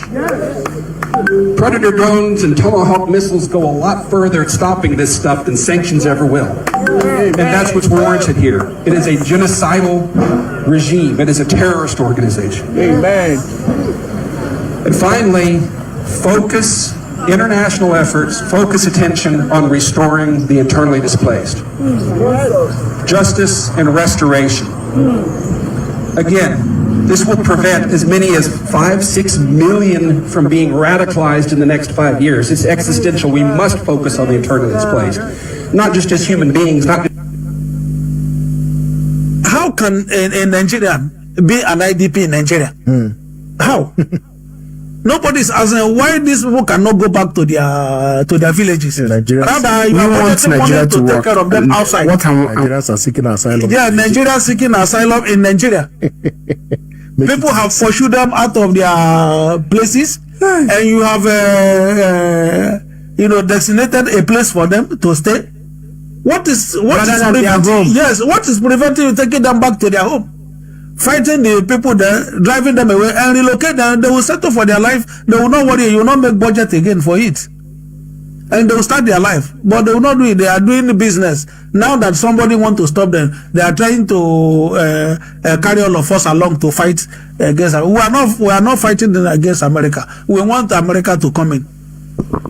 Welcome back. This is Radio Biafra House of Service coming to you through Radio Biafra London. My name remains Mazi Jonathan Chinedu from Odu Province of Biafra Land, and we are here live and direct. Today is the 6th day of December 2025. Therefore, our lines are now opened. Our WhatsApp signal line remains +61 405 142 547. I repeat, +61 405 142 547. I repeat once again, please. +61 405 142 547. You can call us and give us your view. I don't care. Even you can disagree with me, but come with facts and figures, please. We debate in order to learn, please. Because the Sokoto Caliphate, their manipulations are too many, and that is why, the Fulani Empire, that is the Sokoto Caliphate you are seeing today, they are on top. Among the 19 northern governors, 10 of them are Fulani. What does it tell you? Where they are in some of all those states, they are not even up to 1% of the population of the state, but they are the governor. What does it tell you? These are the manipulations of the Sokoto Caliphate. Until we treat the issue until Sokoto Caliphate become dismantled. Every other thing is a window display. Caller on WhatsApp, you are the first caller. Please, can you come in, please? Start by telling us your name, where you're calling from, if you may, and now give us your submission. Can you hear me? Call on WhatsApp. There, Mazi. From the zoo. The primitive jungle republic. There. When I used to tell people that calling Nigeria a zoo is an insult to the animal kingdom, because when you go to my animal kingdom, there is python. I have been to animal kingdom, zoo in the north. There is python, separate in a very big hole, net covered on top. There is lion in his own big cage. There is chimpanzee in the cage. There is ostrich.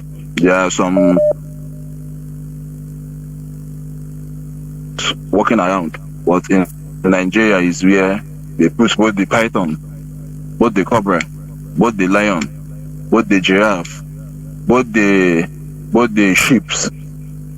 They are all together. And I don't know what it's going to look like, but as we have seen our basic situation. But I just want to chip in. Please and please, if you have anybody that is close to you, as I don't know how to be,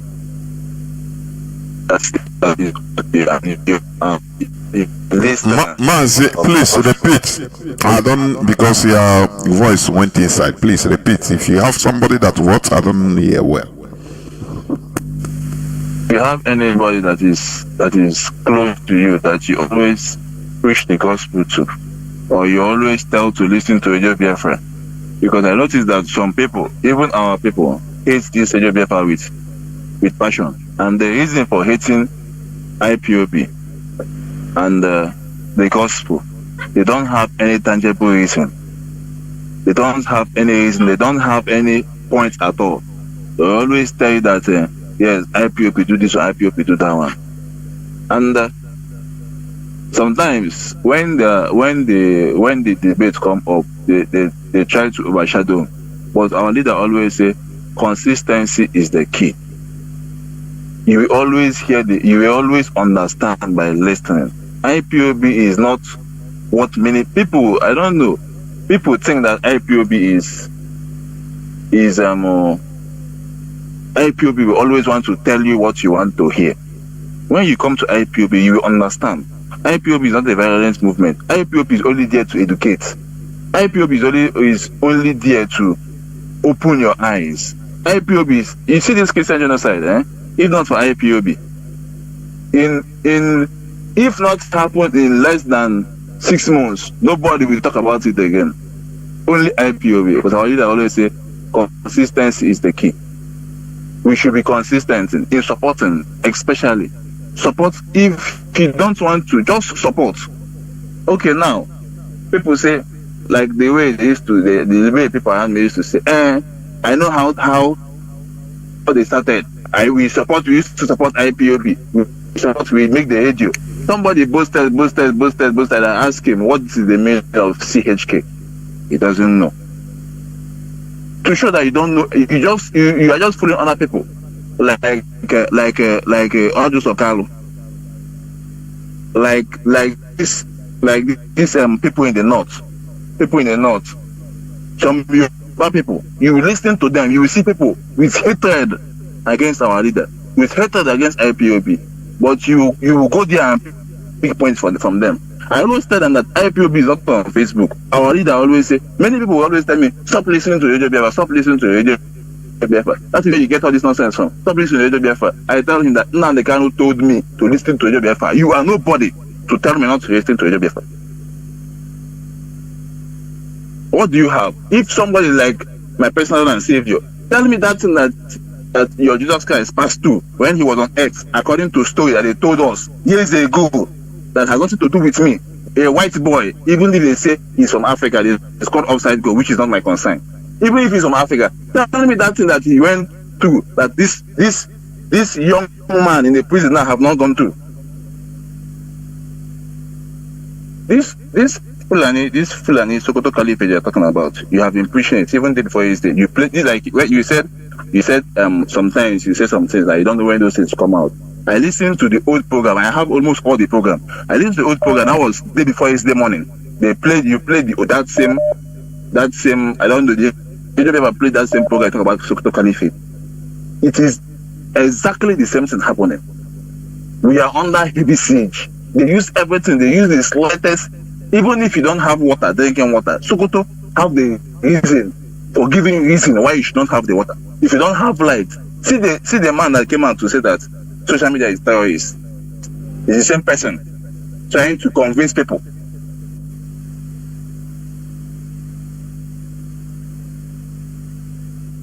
Please, my submission, my plea to our people is always listen to Radio Biafra. I listen to Radio Biafra 24 hours. I don't call. I only call when I see the news to tell people to support. Any small thing you have to give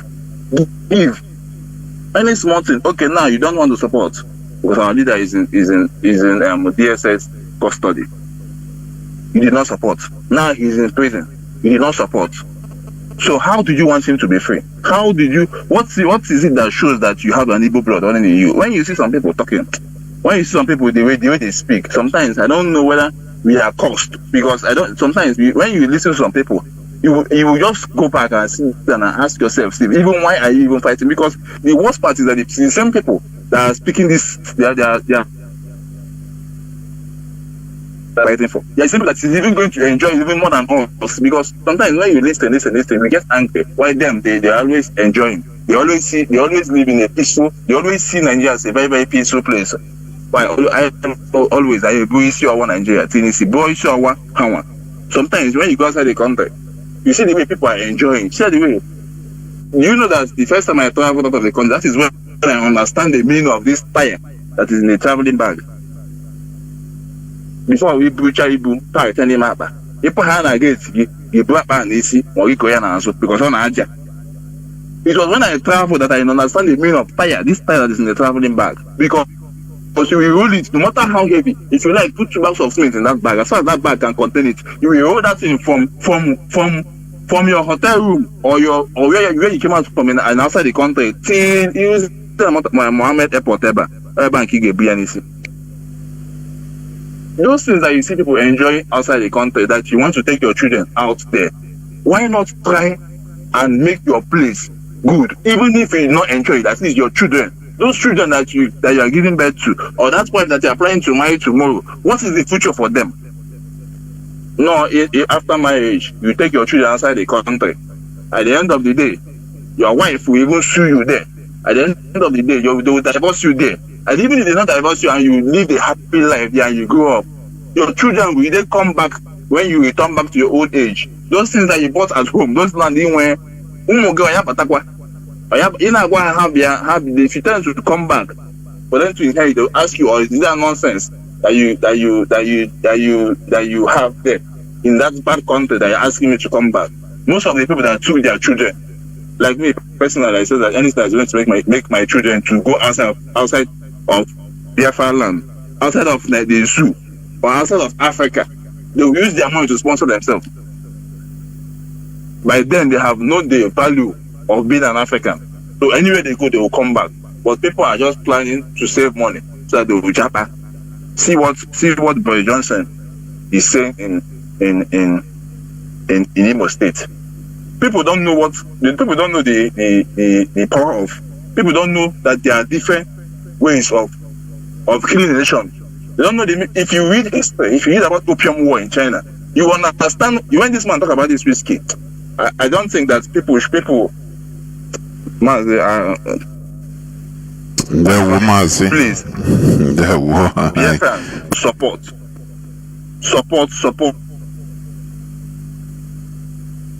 support no matter how little. Just a guy in the G and 1 bottle, 2 bottle. They are smoking now. At least I want you to 3 bottle. Near one for your own sake. for your own sake. Those money you use uselessly. Use it to support. It is not easy, but save. We have people that build nations always have plan for that nation that they're building. They always have contribution, whether you are outside the country, whether even if you are pushing with bio, save 50 naira in every day in a month. You little bit amount to support. If you have 10 billion, one aspect, one atom of that money you have will go a very, very long way. Okay, you want water. You want to see action, which IPOB is not there. It's not there for that. You want to see because in here can they buy choifo. You know say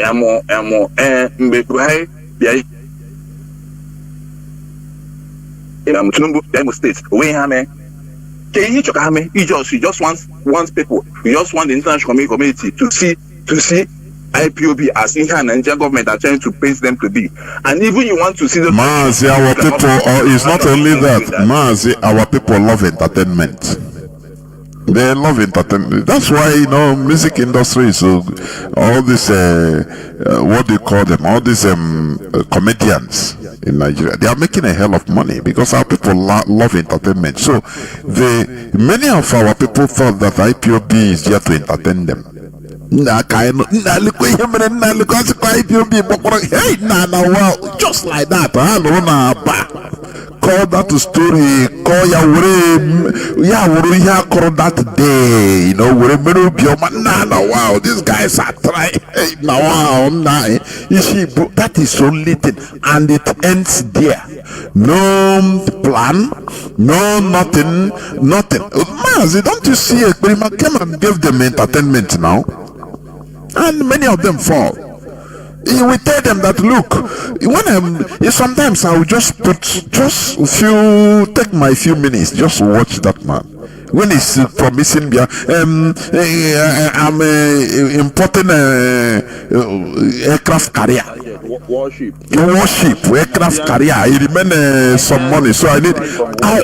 You buy it from where? Where will you buy it? Mazi, I say, how can our people, be sit down, be listening to this? I see that our people, they love entertainment, and they don't. You cannot get it in IPOB because this is a serious business. People are dying. People die for this. Shed their blood for this. We cannot make you happy just to make you for you to feel happy. Mazi, please go on and summarize. Even if you finish entertaining them or showing them what they want to see, they will still go back at the back and criticize you. People say that the body can use one back. Boy, hand is a problem. One hand has a problem. Ide hand a problem. Problem can hire we maintain the buy for God's sake. Please, my own say is support. Don't that money that you are supporting. Don't think no way anybody in a no. If that it is money that is money solves many things. Because thank you very much. And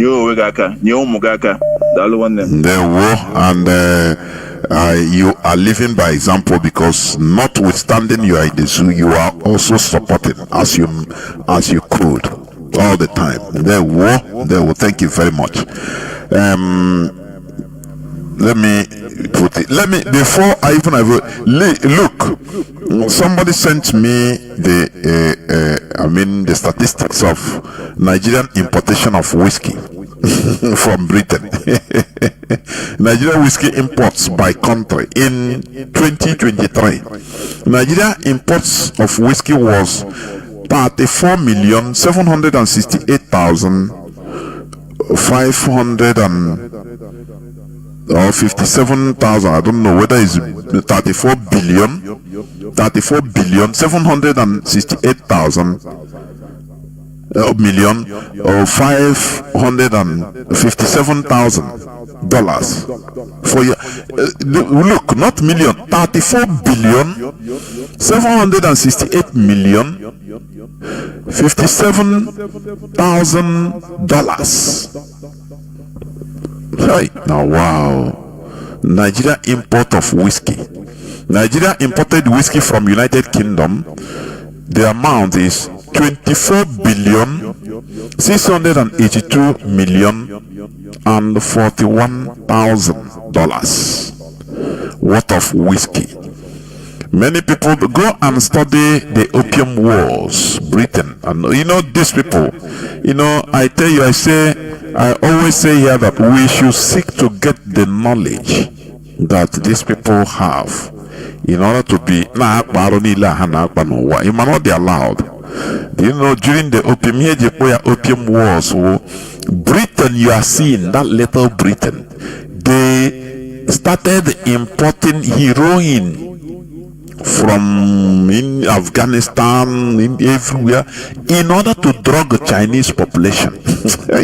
Government importation of you started forcing people, selling it even almost at giveaway price, even national, targeting the population so that you have a population of drug addicts. That is why Boris Johnson come to tell you in your face, we give you alcohol.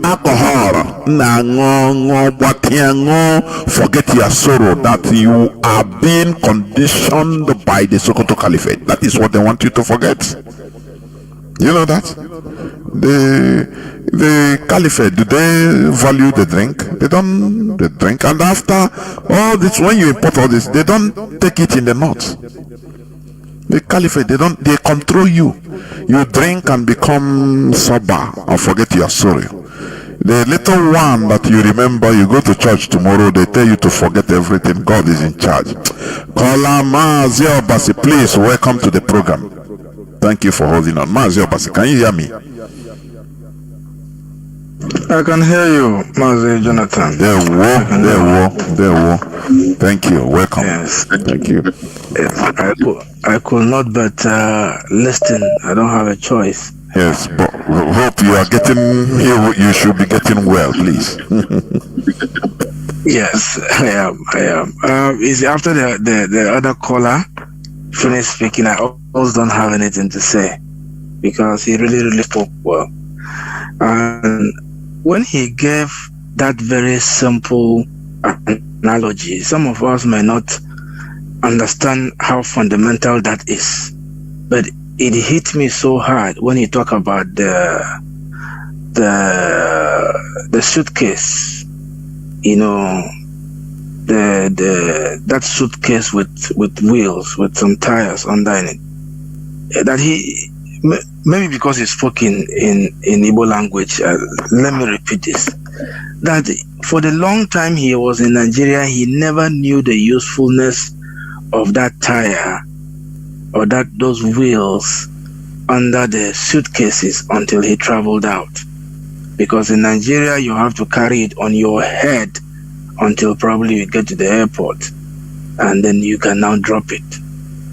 Something as insignificant as this, in luxury, in a country have existed for donkey years, with resources that is unmatched, compared to so many countries that are doing extremely well.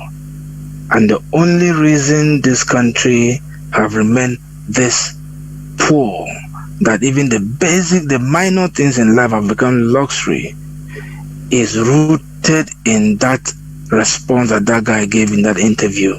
You are in a country where somebody will always blame somebody for something, and when one person is happy when evil things happen to the other, and when the other person is also angry if a progressive idea will be implemented because somebody will benefit from it, even though the whole country will benefit from it.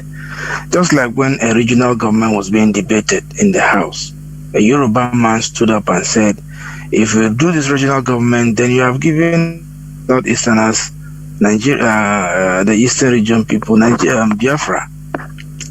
Since he made that statement on the floor of the House, have you heard any debate again on the matter concerning regional government, even though the majority of them know that regional government will have benefited them too? But no, as long as it will benefit one section of the country, it must not be implemented. That is what we are suffering. And then you have people who looks like me and speak like me, thinking that by opposing IPOB and the Biafran cause, they are pleasing their members, their bosses. That is sad. That is very sad. And is it this mentality of fighting the other person and blaming the other person and being happy when something evil is happening to the other section has crept into our own life, our own basic, life, that we are now forgetting what makes us one. If somebody from a boy is killed, somebody in Anambra is okay. This is within ourselves.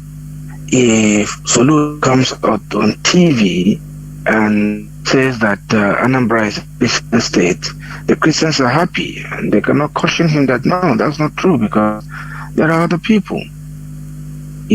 When certain misguided traditionalists are being arrested and kept without trial, without any form of, justice, whichever crime they have committed, at least let it be on trial. Nobody, the Christians are quiet.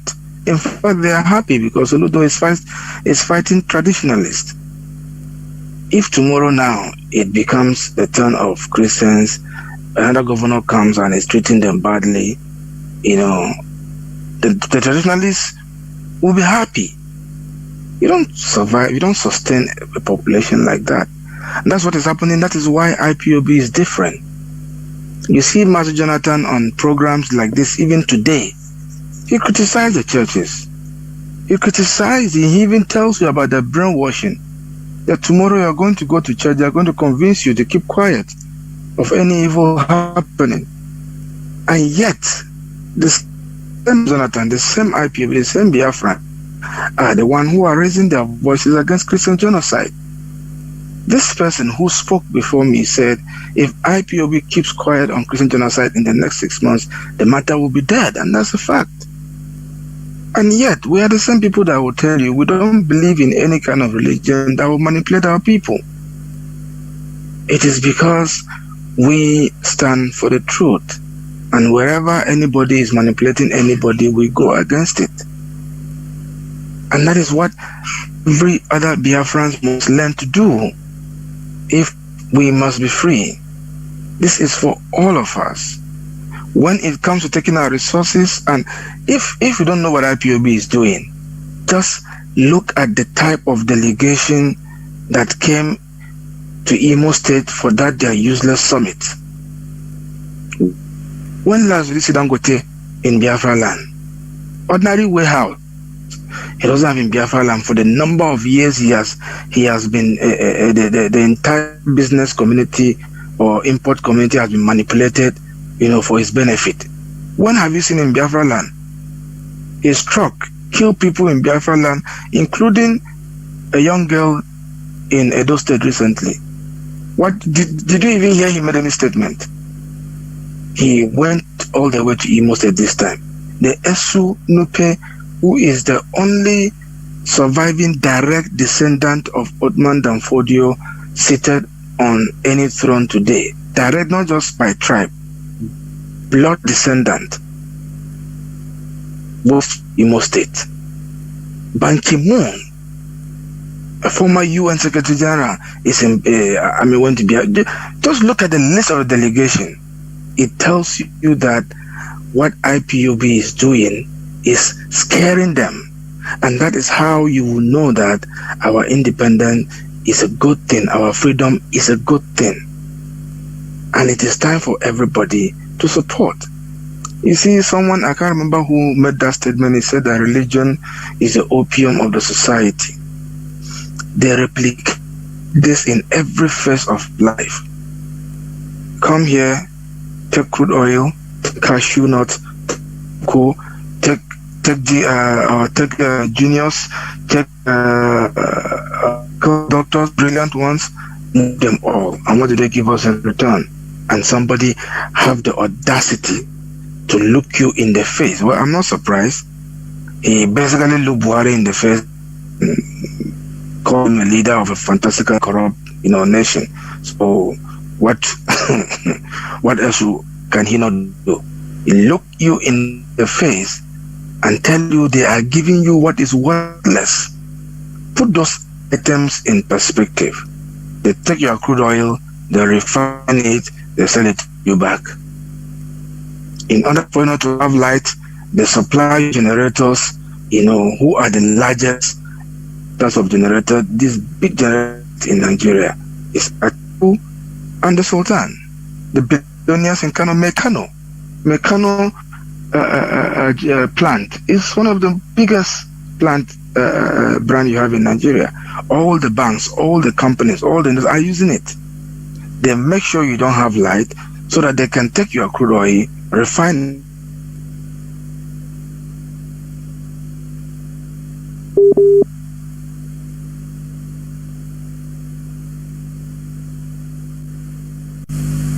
Mazi, are you still there? Oh, sorry. I don't know. You are reconnecting. I will take. Okay, Mazi. You are reconnecting, please. Your network. Okay. Just a few seconds. Go on. Yes, come out. Go on. You go back to them, you import generators and you consume it. And when you want to think about there is no light, they said, no, we have to keep your pubs, your nightclubs alive.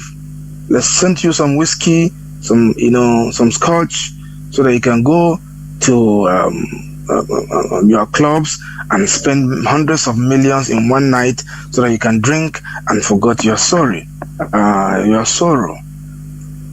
Drink it expensive. Do you know that in every country you go to outside Africa, they have certain standard of goods that are meant for export?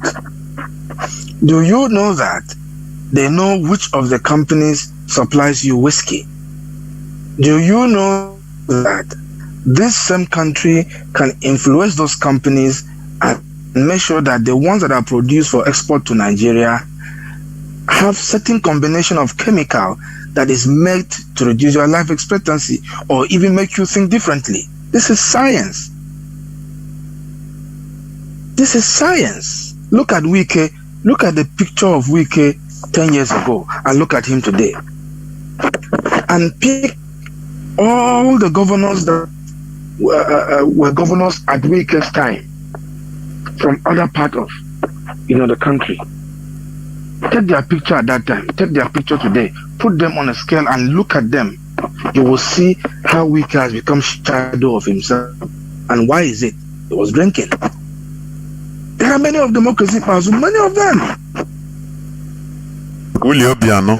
All those brands that thank you, Mazi. All those big that you think makes you, classy and big man, they know which of them is being exported to Nigeria and they can manipulate it. That is how they are doing. They said they are exporting pharmaceuticals to us. Where do you have the biggest market of pharmaceuticals? Let me even put that one aside. This is the same people that were colonizing Nigeria. They made sure that our local medicine and those who provide local medicine are demonized. They were demonized. They have this law. I can't remember the name. I think it's medical ordinance or some. I will look for the name later. That they passed. The government. That was a law that our traditional medicine as witch doctors. That was a law.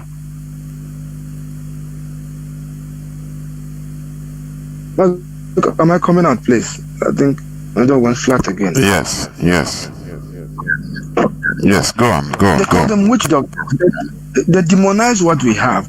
They make sure that the names being used to refer to plants, were manipulated so that we cannot have our traditional name being used to label those plants. They have some nonsense they call botany, and they use certain names that are strange, so difficult for anybody to know unless you go into their own system of education, so that in the end of your study, you can now service their own interest. That is why herbal medicine is improving in many countries, except in Nigeria. They manipulate this system so that they keep giving you their own pharmaceuticals. Guess what? The researches that brought about those pharmaceutical medicine they are bringing to you was not done with your own genetics in mind. And you know that your genetics and that of a Caucasian is fundamentally different. Yet they use their own samples, their own genetics to make a research and bring you the substandard of even that research.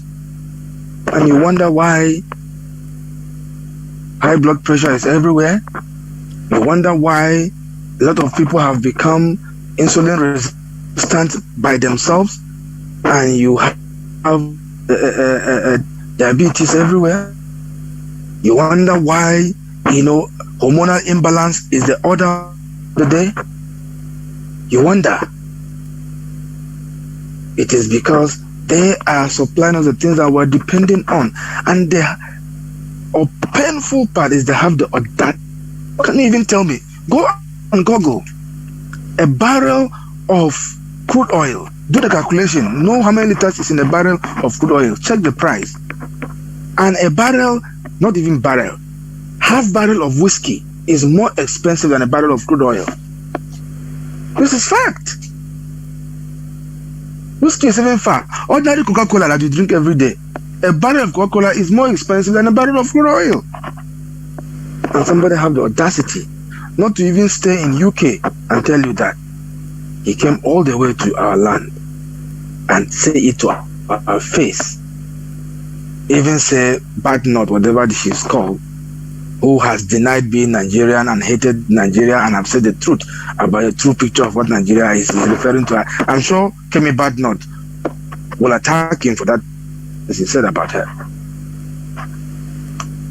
Mazi Jonathan. Very sad. There we go. Thank you. There we go. We must continue. People don't understand what it means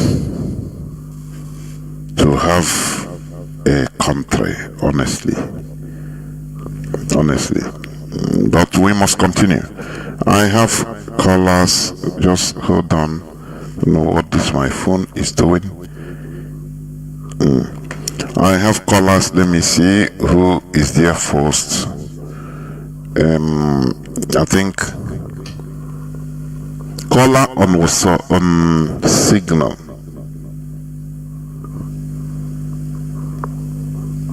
No. Let me see. I think caller on WhatsApp. You are there before Mazi and Chris. Caller on signal. Caller on WhatsApp, please go on. Can you hear me? Go on. Mazi, good evening. Can you hear me? There, the whole world is hearing you. Go on, please. Yeah. Mazi, Chukwu can bless you. Mazi, while you are in this struggle, sometimes you have to ask yourself, why did you put up by this struggle is supposed to be come before centuries ago? To keep you in a time like this, that is why you are doing what you are doing. It's not an coincidence. All the teachings, all the wisdoms we, Biafra, and the whole Africans, or the whole indigenous peoples are gaining from you is why people keep you in a time like this. And Mazi, what I want to say is my own knowledge concerning what the former British Prime Minister said to the Imo State, but when a radical Igbo man, those that listen to you, Radio Biafra always. If some of us which have already been listening in this radio, one of us be there. One person must put confusion to that we make to ask question for my own understanding.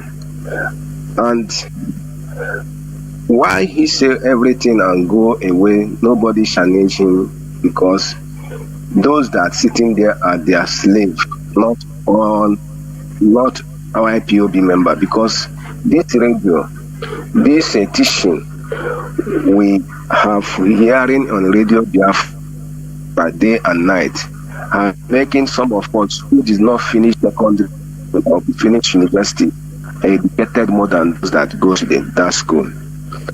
So, Mazi, consigned to the Malami, former Attorney General, saying that, saying what he's saying. Mazi, remember during 2021, when they kidnapped our leader in Kenya, the Senator Malami come in national television and dress Nigeria in Hausa language. Mazi, remember that? So, he is part. Mazi, are you hearing me? Pass, go on. He is the part. Saudi or United Arab Emirates has issued their names, but he cannot come out and deny what he know, because he's one of them. So, Mazi, for all of us here in Nigeria, we have already seen, and some of Ndofemanai and Abeka today is only that the gullible one, which their voice has not heard, is the one that's saying the truth concerning this country. But the big ones, which all eyes are looking, they are not saying it. All of us know that nothing will make Nigeria to work. That only solution in this Nigeria is, if you want to it, let everybody go his separate way, that we make Nigeria working. And the Mazi, you see this our radio, sometimes because it's 3 weeks ago or 2 weeks ago, you come out and be preaching this the Sokoto Caliphate with mountain. And remember that our leader, who is the enemy dungeon, have already said it, that whatever that we hear in this radio is a gospel. And I believe that this our radio, no paneba kaine feshuku nande. No, Mazi, I reject all of you who is giving us a lecture, teaching us the history, both in the history. Like for me, I'm part of history during when I'm going secondary school in Biafra Airport. Actually, today now, all you sell everywhere. There's some certain history I got far back, but then as a child. But when this radio come out, I begin to making researches and finding us all those truths. Even my late grandfather, who tell me what happened at Ugutale during that genocidal bomb. So, Mazi, ana m ekele ọnụ ọbụla niile, otu ma onye ukwu, otu ma onye nta, so onye ọbụla jisi ike. Onye Igbo tụkwanụ na ya agaghị asọpọt. Nne ahụ sọrọ onye bụrụ asụ n'elu na ọ bụrụ onwe ya. Onye ahụ na-eme onwe ya. But all of us not here, we are trying our best, but we must get what we want. So, There were.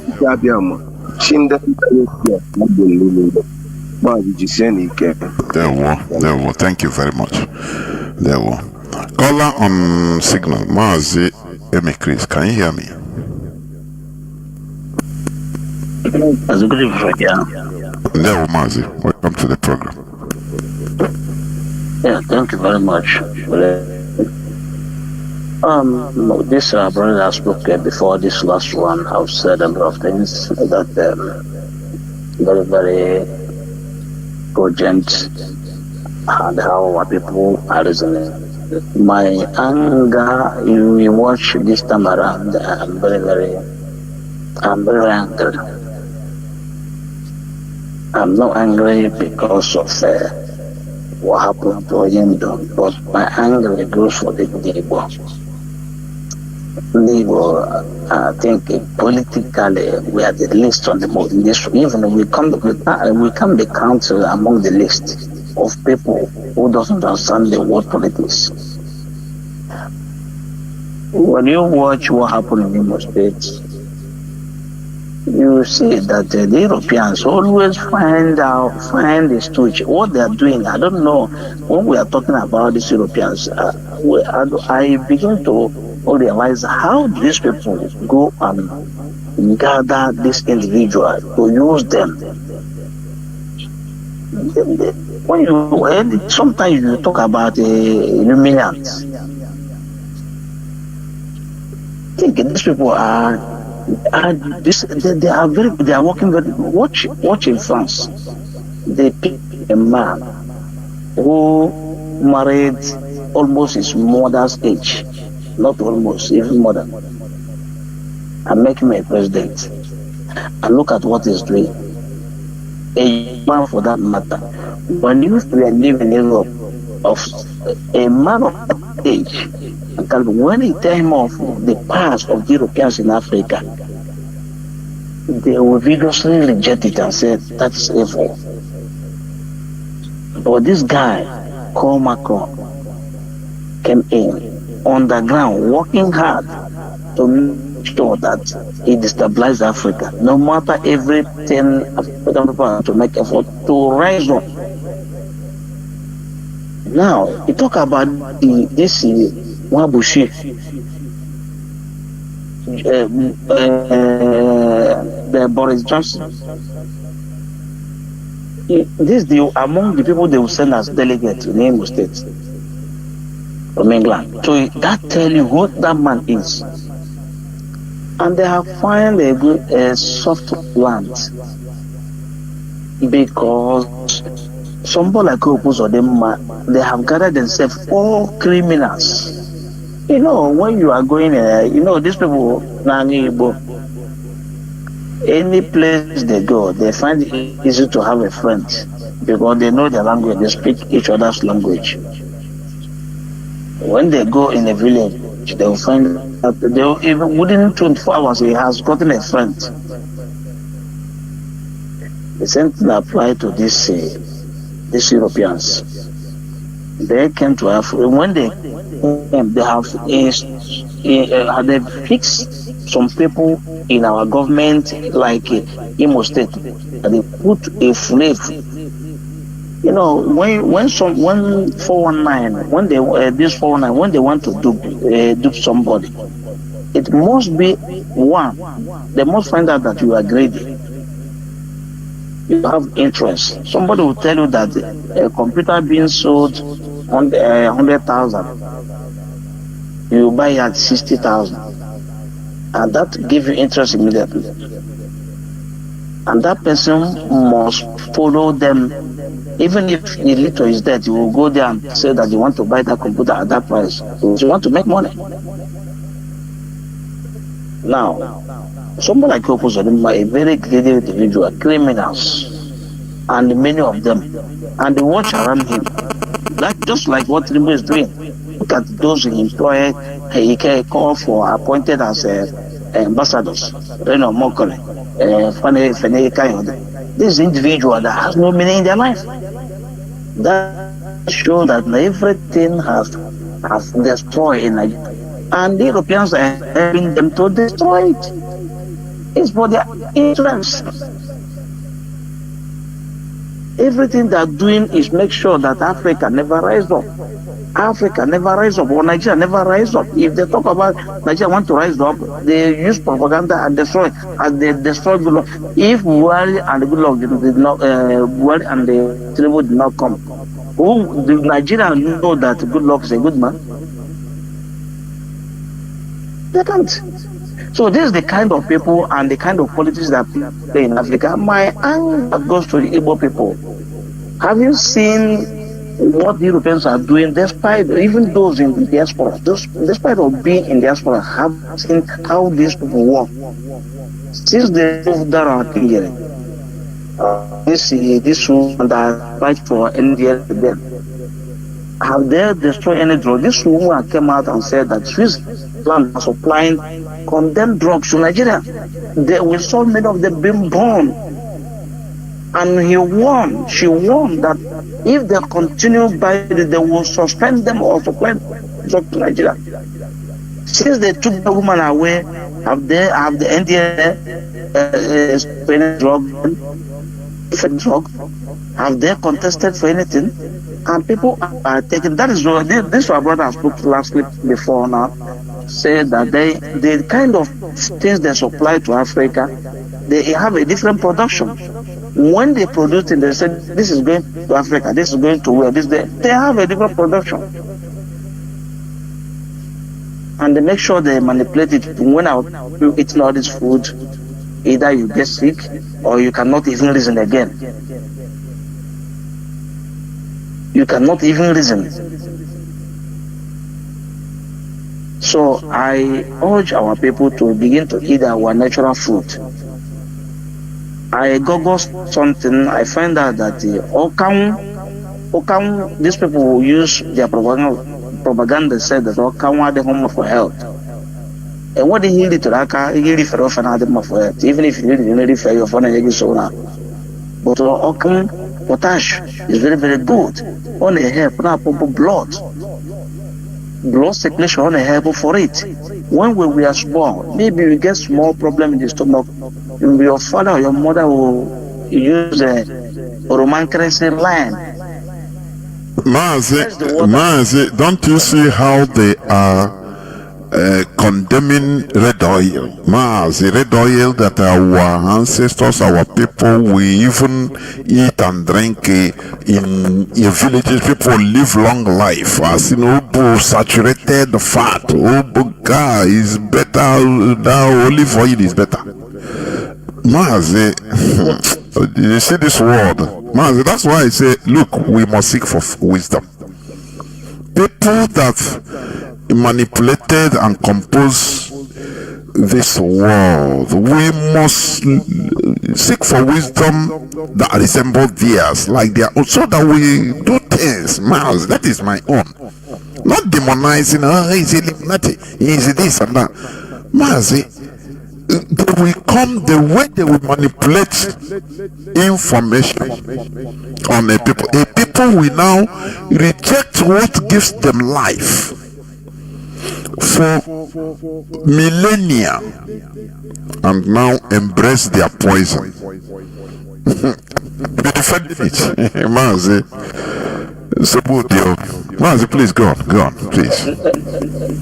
Okay, now what we are saying here is a fact. The only way for we to counter this thing begin in time is for we to begin earlier to children poison their mind against the foreign interest. That's where people are not doing anything. When you go to Biafran, any child of 7-8 years, even the North, they begin to teach them telling them the Nyame is this, Igbo is this, Igbo is the poison the mind of the. Do you believe that some Yoruba people in their doing their national youth service, anyone that eventually came posted in Igbo land and she move around in Igbo land, have friends in Igbo land, she would be wondering, that this Igbo body our mother, our fathers are telling us about. She she will not, just like, if even here in the Western world, when I do it here, sometimes a white person will meet me and say, is that true that Africa, they live in the bush? They have house. Mazio, can I come in what this thing you're saying? You know, sometimes, let me tell you something. I consider this also as a weak point to us. Because when you see what these people, what others are doing is self-preservation. But that is where we see it, we misinterpret it as hate or discrimination or anything. Because people, they need to first of all protect themselves. This is what we fail to do in our land. Before Mazi, many of us are seeing it as a good thing for us. You will see in Igbo land, you will see somebody, even an Igbo man will go and defend even a foreigner more than his brother. But now I'm trying maybe to doubt it that we are really right. We are not right. For me now, the way I'm looking at it, we should train ourselves to love ourselves first. Call it the discrimination or call it marginal. It's we should, because that is what others do. That is what others do. Exactly. Because that is what I call now self-preservation. But we don't have this. Mazi, go on, please. In English words, the word used is correct, self-preservation. Let me give you an example of what you are saying exactly. When we are growing up, when we are very small, there are some things your father know that thing doesn't hurt. But that is dangerous. Maybe you touch it or a very dangerous thing, or he doesn't want you to know about that for that moment. He put fear to you towards that thing. He said, when he touch this thing, you will disappear. When he touch this thing, and that child will be growing with that fear, thinking that in then he touch this thing. Maybe let me give you an example of women. When a female child is growing up, so at a certain age, she begin to see her menses. Mother will begin to preserve that lady for not being a victim of being pregnant at a younger age. Now, the mother will be telling that child, look, as now, if you touch you, get pregnant. Most of women use this tactic to make sure that they preserve that child. And that child will be very far from any man. If you try to stop, she will be running. She don't want to stop because she believes that if we touch her, she will become pregnant. And people will mock her. Ordinary touch, not sexual touch, just with the hand, ordinary touch. Just ordinary touch with the hand. Yeah, I think you get what I'm saying. So yes. Exactly what the mother is trying to do is to preserve that child from getting that sexual contact with man, or so that she will not be pregnant at the tender age. That is what the woman is trying to preserve that child. Even men, even we are certain point we are growing up, they are parents, they don't do this. If you do this and this will happen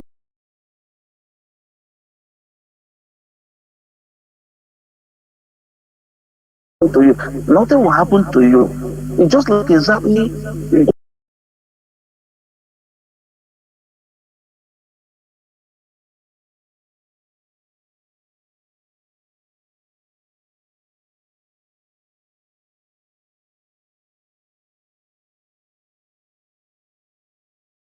what the Europe, even we are certain point we are growing up, they are parents, they don't do this. If you do this and this will happen to you. Nothing will happen to you. It's just like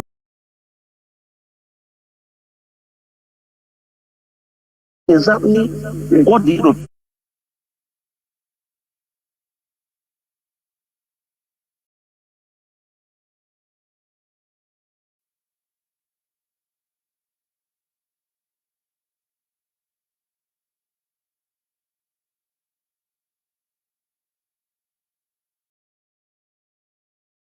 Even if you're a child, even if you're immediately that person steps in is very watchful to know. And that's what we are not doing in our land. So that is the point I said, that we begin to educate our child. For we to we are talking about, we begin to educate our people, and not that a moral education, don't do this, don't do this. Begin to point against the West, against the other tribes that are poisoning their mind.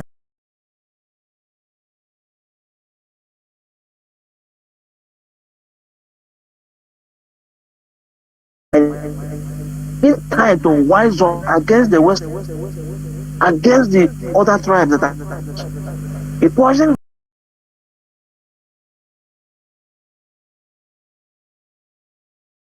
their mind. Be tied to wise up.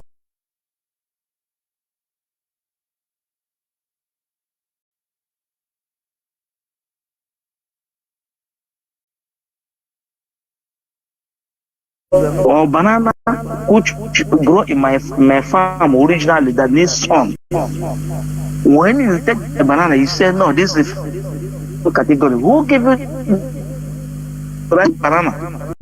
Where did you draw that banana that grow in my farmland that need the best banana that grow in tropical lands? You come and condemn that one and you pick up the one you want. Not to the European, yeah. You value it to machine to grab the banana to know inside how it is. It is so these people are taking us, we are taking us. So Mazi, the only way we have to go in this thing is to begin to educate our children, put our children in this, don't go this way, don't go this way. Things happen before you grow up to understand that that is what we are telling them actually fact.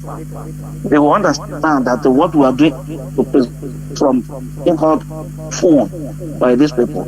So those the mistakes of our fathers is in today. You talk about that, or you are talking about. I was here. I counted Italian years ago about they came here in the trade. They brought the oil here. They made on Google the oil is 45 more than the oil that the Italian radio begin to come against the oil. People begin to ask questions. This oil, biscuit, red oil, chocolate you are seeing today, if you bring cocoa seed, grind it, it will be black than more than charcoal because black. Why is chocolate very shining, very brown? It's so red oil. So now they have what they call Nutella in this country, Nutella. This chocolate. It is full of red oil. It's the only company that product that red oil.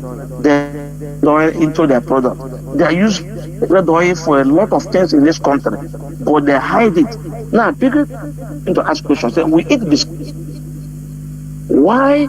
So the people begin to boycott buying biscuits when they poison the red oil on their media here. Now they see the impact, the effect of that thing very wrongly. They begin to correct it immediately, saying that we the industrial, we eat our own. Even though people eat it red crude, it doesn't hurt like that, but it has a fat, it has this, but we treat it. But they cause a harm. Now they know what they did. Or the government, Italian government know what I'm talking about. They begin to write most of their product, they write it without red oil. Any biscuit you see, I read it, you said without red oil. Censor oil the palm. But it has red oil. Because without red oil, biscuit cannot be brown. So these are the tricks the people are using against us, my dear brother. So if for we to arrive to that point we are talking about, we begin to educate our children contrary to the way we are doing today. Make sure that inside something that makes them to think before they go in love with a foreign or this individual. So let me drop here. I had a video of a one Yoruba man talking about building seaport in the Igbo land. that they counter it in Lagos.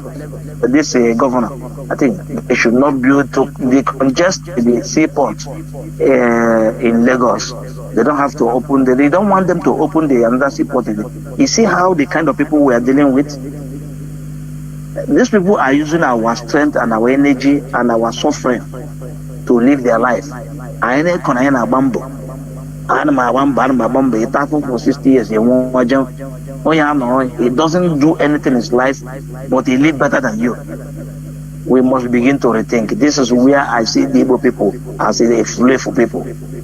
We are not reasoning enough. Our reason is enough to comprehend, to understand where these people are putting us. Mazi, thank you and God bless you. There were Mazi, thank you. There were. You take a long time, honestly. Mazi Joe, please hold on. Let me pick this person. Is there before you? Caller on WhatsApp, please. Can you hear me? Go on.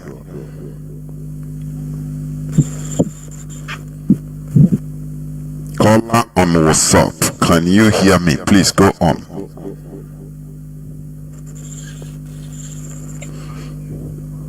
Mazi, caller on WhatsApp, go on now. I'm going to put this in my uncle. There we go.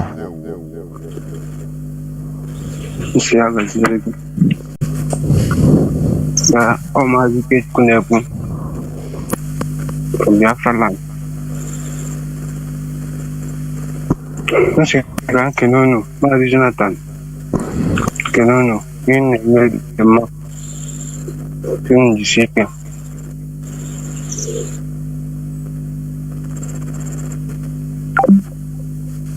There we go. Let Mazi Joe, please. Can you hear me, Mazi Joe? You'll be the last caller. Please go on, Mazi Joe.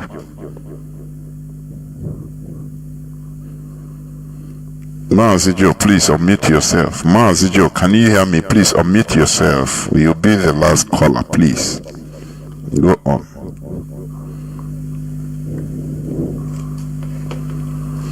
Mazi Joe, once again, can you hear me?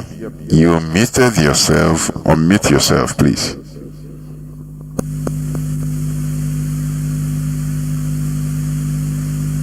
No, maybe.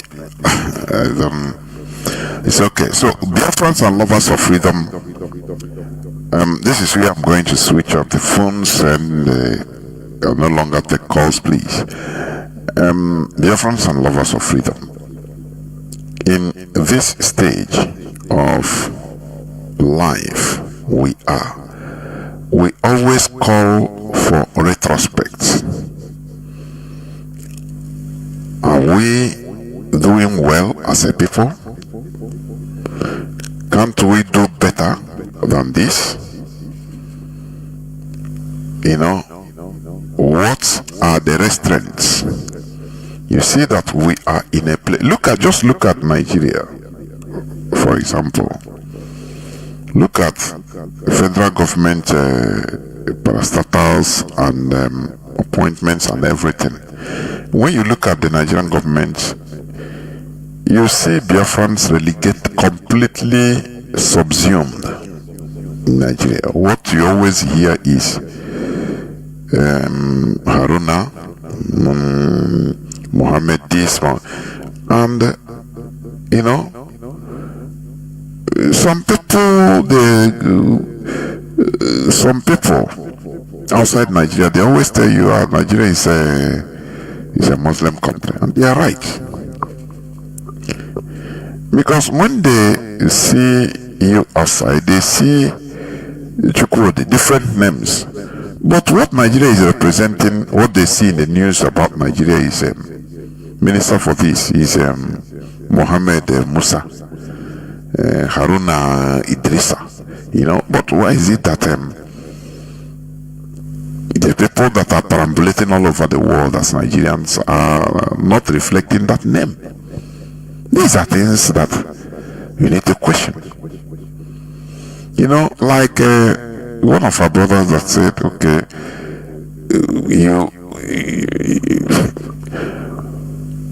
the knowledge you have when you see people they enjoy, but you cannot even enjoy like them. Yes, it's because of the issue, the things you know. The things you know. When you're looking at it, and once you start entering this line of knowledge, you are in trouble because you can no longer go back. I'm telling you, you can no longer be a normal person. I am telling you honestly. The way you reason it becomes different. That is it. We know that Nigeria is not working. Igbo politicians, they know, but they have been. Do you know why many of these politicians they feel? We see that they feel okay. Not that they don't know that what is happening. They know, but they have how do they put it? You put their mind. They have positioned their mind as reprobate mind. You know, nothing touches them any longer because of the advantages they are having. They say, after all, their conscience has been bribed with the riches. Their conscience has been no, you no longer feel anything. Because you know, sometimes you can work hard in order to bribe your conscience, you yourself as an individual. As long as you are benefiting from that situation, you see that there is problem. There are some politicians, they know they are good people. When it comes to personality, they are good people. But in the system they feel helpless. The only way to overcome that helplessness is to try to bribe their conscience. I don't know whether people understand what I'm saying. To bribe your conscience. Convince yourself that, look, there is nothing I can do. There is no other thing I can do than what I'm doing. I'm just, you know, you have your money, you can fly anywhere at will, you know. So your siblings are okay, you can put them in any school in this world, no problem. So you continue telling, but you know that, look, the way things are happening is not normal and it could be reversed, but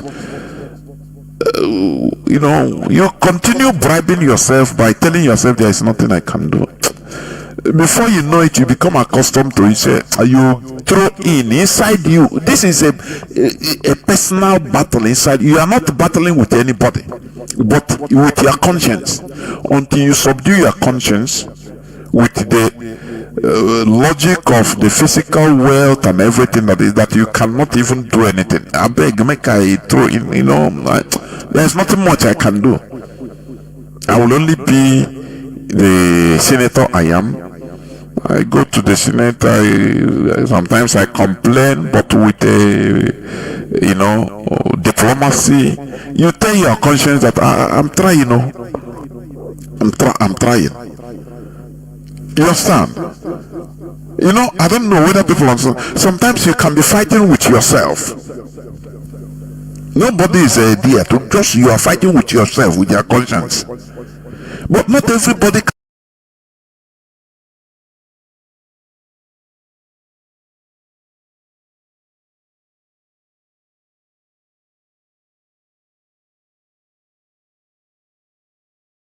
can be in that situation.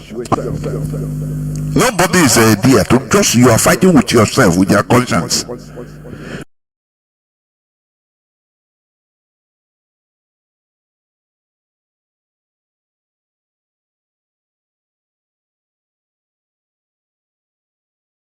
But not everybody can be in that situation.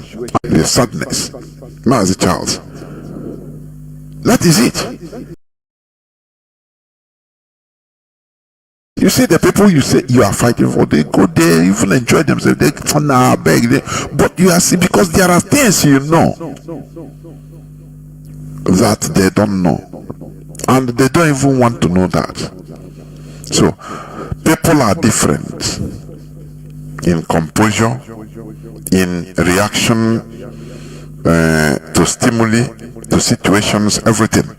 As our faces are different, that is how our behaviors are different. So what am I trying to say? The situation of Nigeria is a situation that could not be solved. Many people know. Even the caliphate, they know that they are the cause of the problem. You know, sometimes from time to time you see even a northerner, a full animal will come. A prominent person will come and criticize themselves. We the northerners, we are the problem. They know, all of them, Sultan of Sokoto, he knows. All they knew that, they know that they are the problem of Nigeria. But because the thing is favoring them, they have an agenda. It must be accomplished. Let me tell you, without brutality,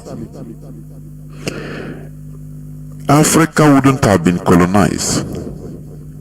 Without extreme prejudice and brutality, you will not have white South Africans today. Hey. That's why when I look at I'm saying why you get as a bio, honestly. You see, without extreme violence and brutality, you will not have white South Africans today. They imposed themselves. When they were committing all this brutality, the indigenous people were shouting. They were taking over their lands. But today, all those generations has gone. Now, the people they put in place, their generations that are white, they inherit their lands. They got through sheer brutality. Now, when you say you want to take the land back through the same brutality, they say, no, it's not like before. We are now citizens. You know, rights come into play because we are in another era. But when they were doing it, they don't care. They were killing the whole population of the villages. Others were running away. They don't care. They're beheading people. That is the situation the caliphate is in Nigeria. They don't talk about development. All these things they are coming to talk, this and that, is a lip service, window display or window dressing. It is you and I, Igbo people, it is Biafrans that are shouting, oh, development, go and develop. The development, that is not their problem. Their main problem, the problem of the caliphate, is to colonize. So why colonization? Why colonizing? There must be brutality. That is why there is terrorism everywhere in Nigeria. By the same set of people. They use their cows, they terrorize some, they chop. How can you equate, a conscious, normal human being will take animals, go into a cassava farm, a rice farm, a melon farm that has done very well with fruits, and they start uprooting cassava, giving to their cows. They know that this cassava, the owner maybe borrowed money from the bank. The owner in the next few days, he will be coming to uproot, to harvest the yam. They uproot the yams, video it, share it, be giving it to the cows. Do you think that is ordinary criminality? No, it is an agenda. It is what is planned. This is the brutality of colonization. That is what I want people to understand. It is not ordinary sheer criminality as they are calling it. Oh, this criminal. No, they are not criminal. They are fighting for a cause. The same cause the Europeans fought for, and they shaped the world of today. After hundreds of years, people suffered, but today we must live with them because that is the era we find ourselves. The people that suffered the brutality, they are no more there, but they have changed the demography, the landscape, everything, and we must accept it. You can no longer reverse it unless you have extreme power, military force in order to conquer them back, to drive them back, which you don't have. Are you people getting my gist? Colonization goes with brutality. That is what the Fulanis are doing in Nigeria. Fulanization is colonization. Destruction of farmland consciously. It is not accident. Killing of people. killing, tossing pregnant, babies from the cliff, slaughtering babies. This is an agenda. They terrorize people into submission, and if the people, they terrorize the people, we now born children, bear children, train their children to be submissive to those terrorists, and these terrorists are colonizers. That is how we are today as a people. Are you getting from the European colonization? That is how we are today, speaking English. Today it becomes normal thing. That is how we are Christianized. Today we no longer see that, our people, we are terrorized to become Christians. Our people, we are terrorized in order to accept the white man system by force. Discard our system and embrace their system, be under them. Today, if we start living under it, it become normal. We can no longer reverse it as we should. So, why am I giving you this analogy? Those two different analogies that mean the same thing, for you to understand the actions of the caliphate.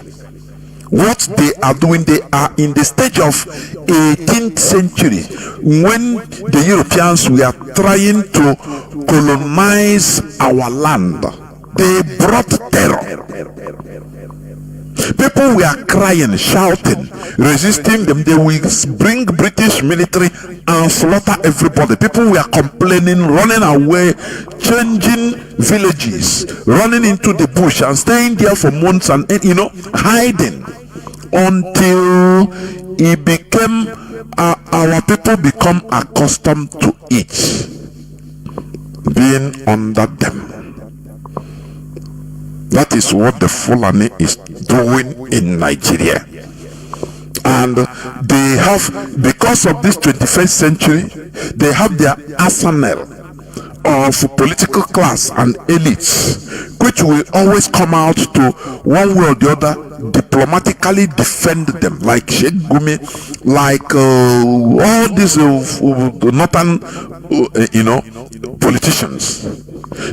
Bala Muhammad defended them, Ganduje, all of them. Where are those people? These are terrorist supporters, because it is an agenda, it is a collective agenda. They will understand this. It's not normal. The way things are going, Nigerians should understand. It is not something that is coming out from a space, or all of a sudden it's just something that is happening as a coincidence. No, it is pre-planned. Something that is planned to be like that. So they move as a war group, whereas the foot soldiers are sponsored, and they are doing their thing. The Sultan of Sokoto will be coming, addressing Nigerians that, we should take it like this.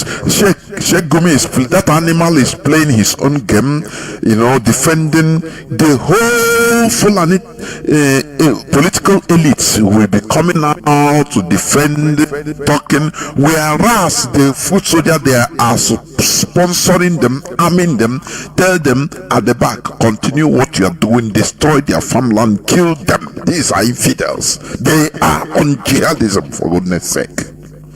How do you want to be told this? And you say it doesn't matter, it doesn't concern you, because tomorrow your pastor will prophesy to you that next week is your week, next year is your year. I tell you that always tomorrow you are going to church for you to be the only successful person in your street. If you wake up tomorrow morning and you prepare to go to church, come out, the whole street becomes empty. Cars are there open, even their engines are running, no problem. Houses are open, money full everywhere. food, anything you want, but you don't see no single soul. Tell me, how long will you survive it? Within 24 hours, you will die of a heart attack. For you to understand that this me, my own blessing, it is not the right thing. You need me, I need you. We are a people, we are human beings that need each other. Therefore, you must be concerned when things are happening to others. Don't take it as a testimony that, oh, others die, but I stand. No, this is evil. This is the bad mentality they infuse on us through the religion. Are you getting me? So that when something is happening to your brother as from Anambra, you take it as, you imagine that, oh, it's me that this thing is happening. Let us fight against this evil. Even if evil is happening to your enemy, rise up to fight against it. Forget the enmity, because evil knows no boundary. It can touch you tomorrow. That is wisdom expressed by mostly the Europeans. That is why they fight against evil. It doesn't matter who it's happening to. They want to stamp it out so that it doesn't reach them.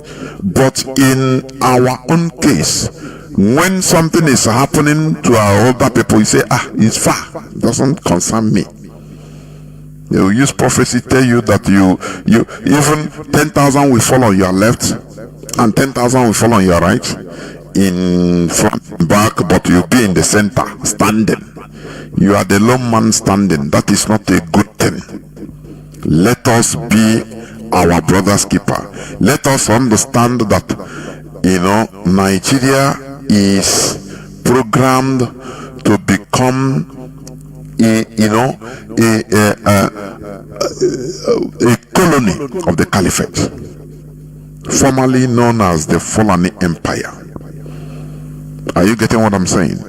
That is the reason why we must continue campaigning that the Sokoto Caliphate must be dismantled, because that is the problem.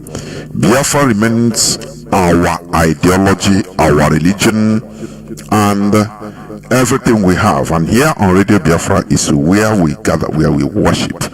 Remember tomorrow to join us on X Space by 5 p.m. Biafra time, because we must continue.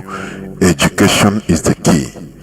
Enlightenment is the key for us to understand things, because you shall know the truth, and the truth shall set you free. Not only hearing it, but knowing it.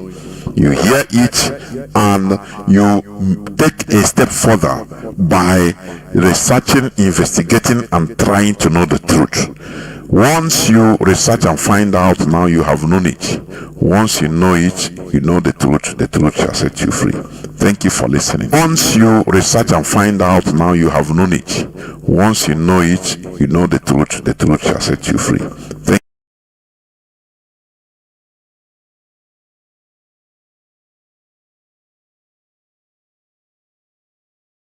Thank you for listening from me. Because you also need to watch us on the satellite when the need arises. So I want to welcome each and every one of us to this wonderful edition of Lolo Uchechi Kanu having some time with us. And like I promised, she's have decided to give Biafrans a rare opportunity